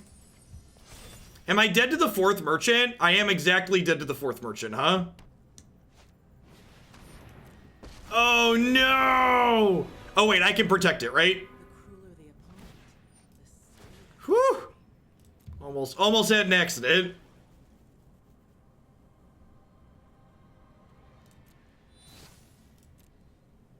Almost had a boo-boo.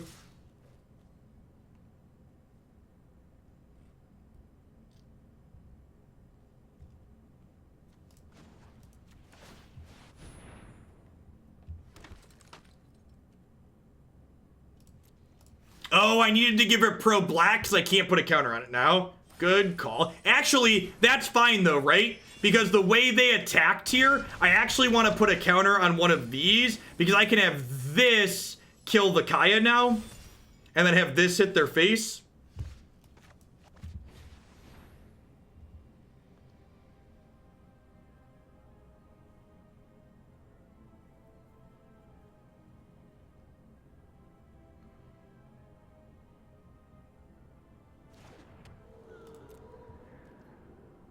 Yes, Life's bounty has been very, very good. Heliod's also been excellent, but who would win? One Flappy Boy or all the Gray Merchants?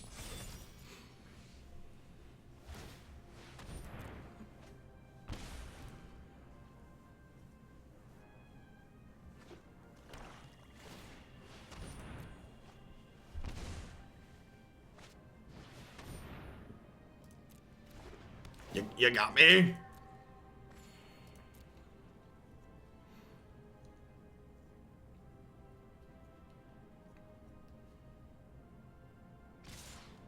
Why would I want a 3/3 flyer? I have a 10/10 flyer right here. Okay, what good does a 3/3 flyer do for me?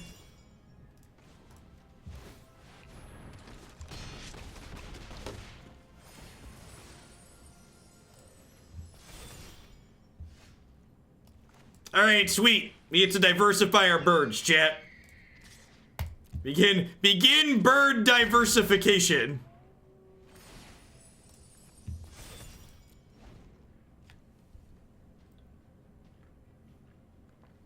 Gotta diversify your birds. Yeah, the 4 castles have been really good. Real good. Set the hawks to kill.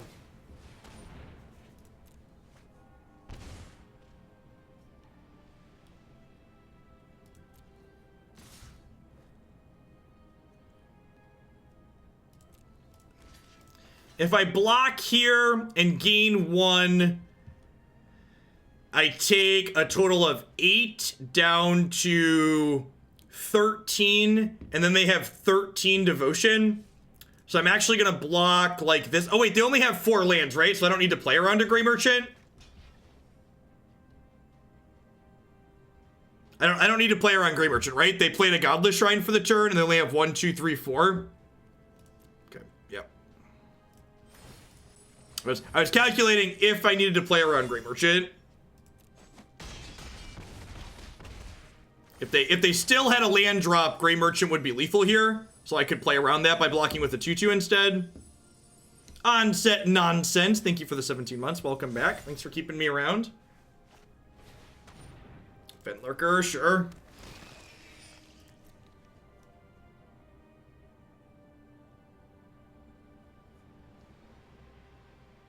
Gobrin, happy new set day. Any chance you've got Boros aggro? I've not worked on any Boros, no.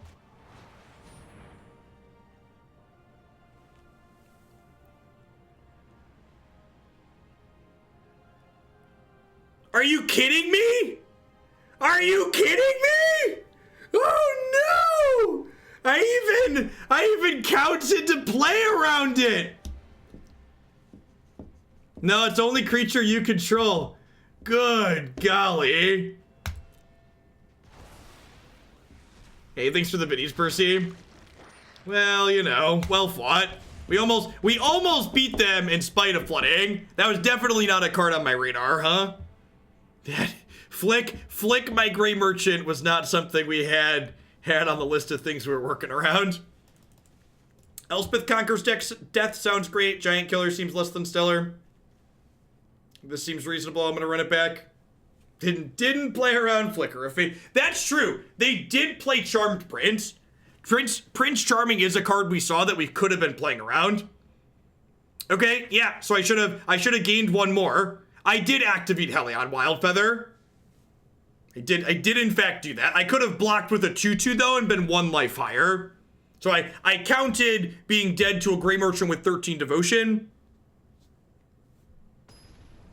I blocked a 4-power creature, Wildfeather.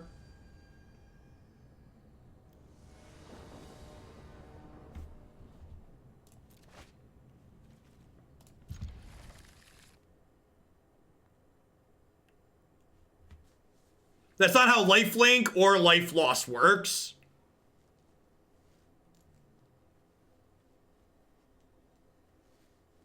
Even if it was damage, lifelink gives the creature's controller the extra life. This curve's absurd. Marginally worse than Healer's Hawk because they could have a blocker, but still pretty okay.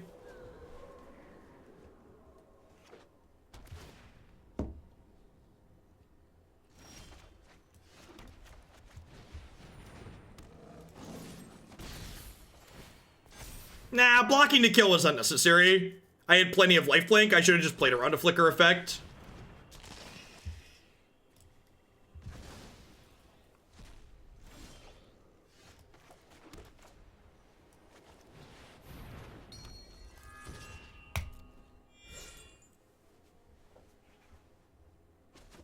That's the perfect top end to our curve here.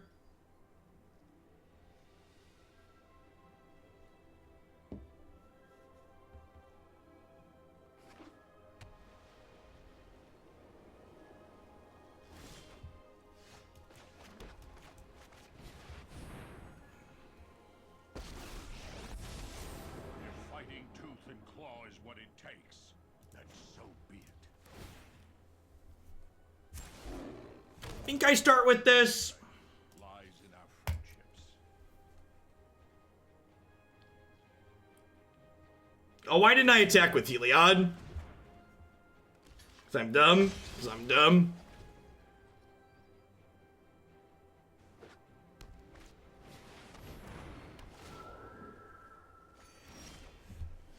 That's unfortunate.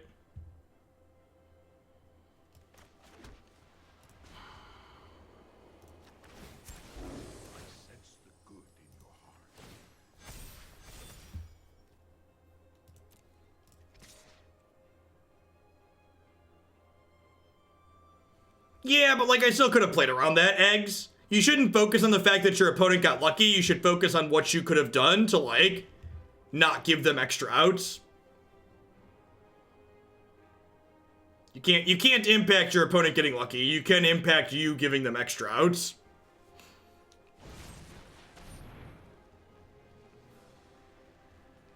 Yeah, maybe I should have just down-ticked that.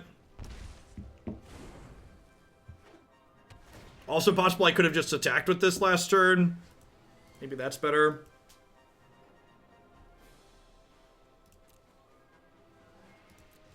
I'd kind of be surprised if the opponent's archetype is a hard matchup for us, Eambot. Again, just like, it's not just, people like say, oh, I just played against the deck, I need sideboard cards for that deck. Magic's really not that simple. Maybe I should have played this out pre-combat to diversify where my 1/1 counters are. Although I have Life's Bounty here to protect my thing a little bit, so maybe it's not too big of a deal. Hey, DeFreaky.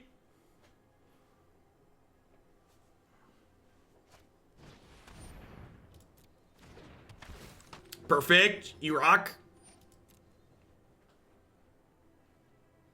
Yeah, that last game, even though we drew absurdly poorly, was our game to lose, and I punted it.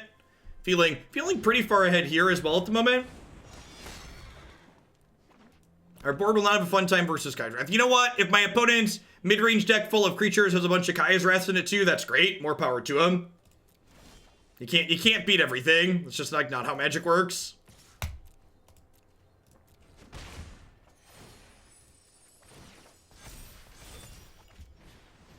DeFreaky is the maintainer for Stream Decker.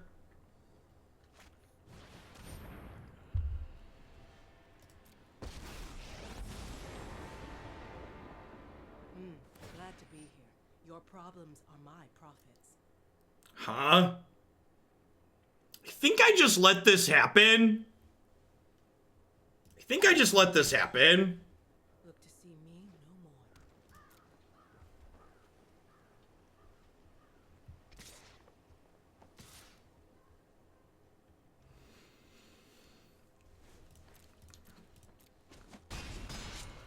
I better get to work.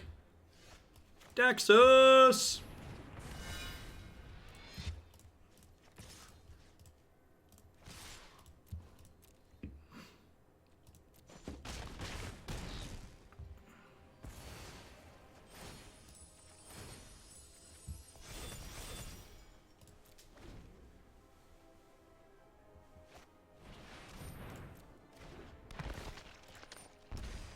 It's really sweet that our deck just, like, doesn't care about these giant Grey Merchants. Just like, oh, nice card, bro. Yeah, just like... Heliod cannot give himself lifelink. The only reason we lost that first game was because I decided to kick the ball into the sun, basically. Yeah, I'm gonna run it back. I think I'm pretty happy with this list. The sideboard... Sideboard's a little bit of a disaster at the moment, like most decks in new formats, but the core game plan of the main deck seems super reasonable. Might have to throw this one up on the old website.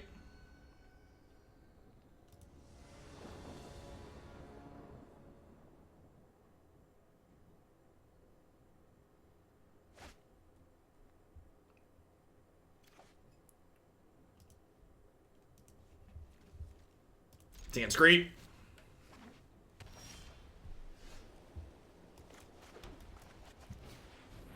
Subs, remember, if you want to make recommendations of cards you think we should play, don't just say card name question mark, why aren't you playing X card? Tell me why you think why that card is good. What problem do we have that it solves?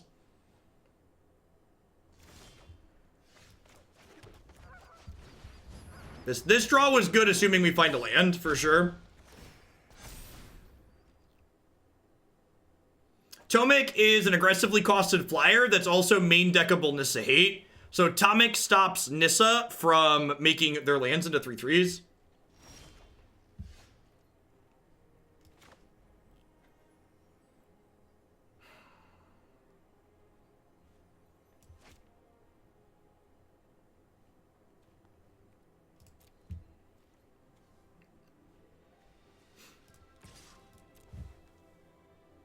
I don't want to attack with Pridemate here because they showed us Disfigure last game.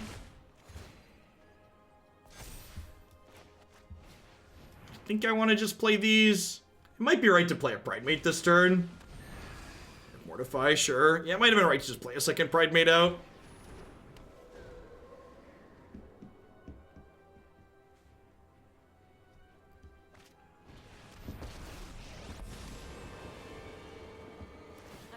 Am I dematerializing? Huh. Okay, Guidemother looking good here. Would love to draw a land for her. So that way we can jump and then also cast it. So let's jump this, which will let us kill Kaya here.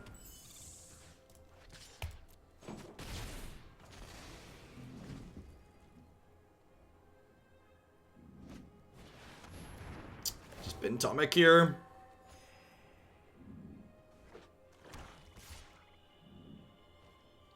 Oh, it does stop Wolfhaven, doesn't it? It's a good catch.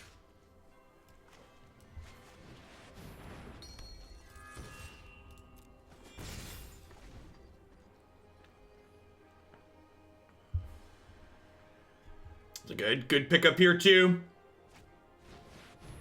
Yeah, they just like tap out for something meaningless like this, and I get to smack them for a whole bunch.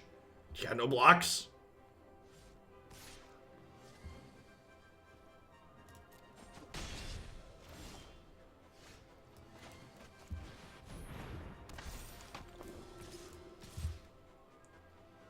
So I'm gonna get 4 triggers. I don't think I want to attack with these. Okay, buy your greatest hits album. Thanks for the hefty earmuffs, Mulder. I could attack with these and like make one of them a 5/5. I don't hate that.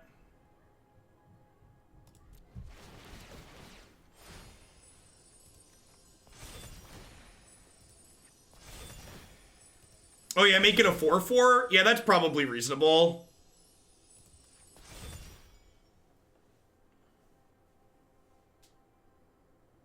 Well, I guess if I only make it a 4/4, they could double block this one. But then I keep the other one, which is fine.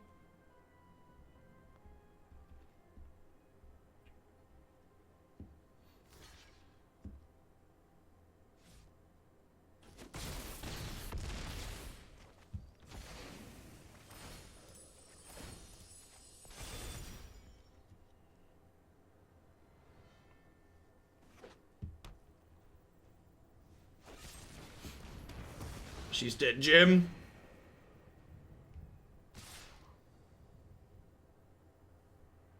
What? That's an absurdly aggressive attack. Do they have like a ritualist set? No, they would have played that instead of killing my thing.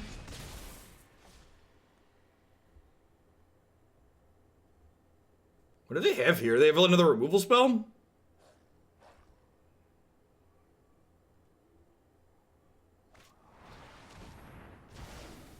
Sure.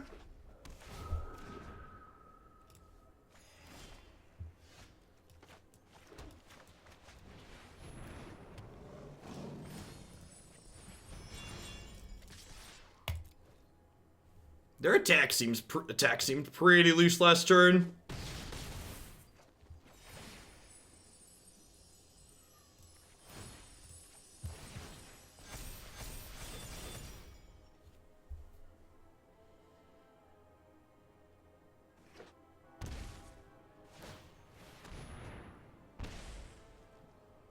Well, that was a brick. Auto passer gave it away. How about that one?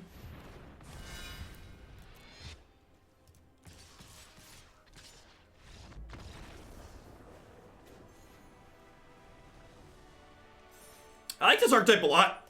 Feels very, very consistent. I feel like where we ended up at, if you just like kind of look at the curve of our deck, we've got a very coherent game plan. We know which cards we like. We know which cards we don't like. Ajani's, the Pridemates are very good. Heliod is like quietly just like the best Pridemate they've ever printed. Really excited to explore this card in Historic in a similar archetype with better 1-drops. Life's Bounty. I think this is a card we'll probably play in Historic too. I was really impressed with this card in a lot of situations. Felt like this felt like a standard appropriate power level like Mother of Rune style effect. Like being able to have lifelink 2 on top of it to like be a good 1-drop to curve Pridemate into was super, super relevant. Radagast, thank you for the 20 months of support. I appreciate that. Welcome back. Thanks for keeping me around.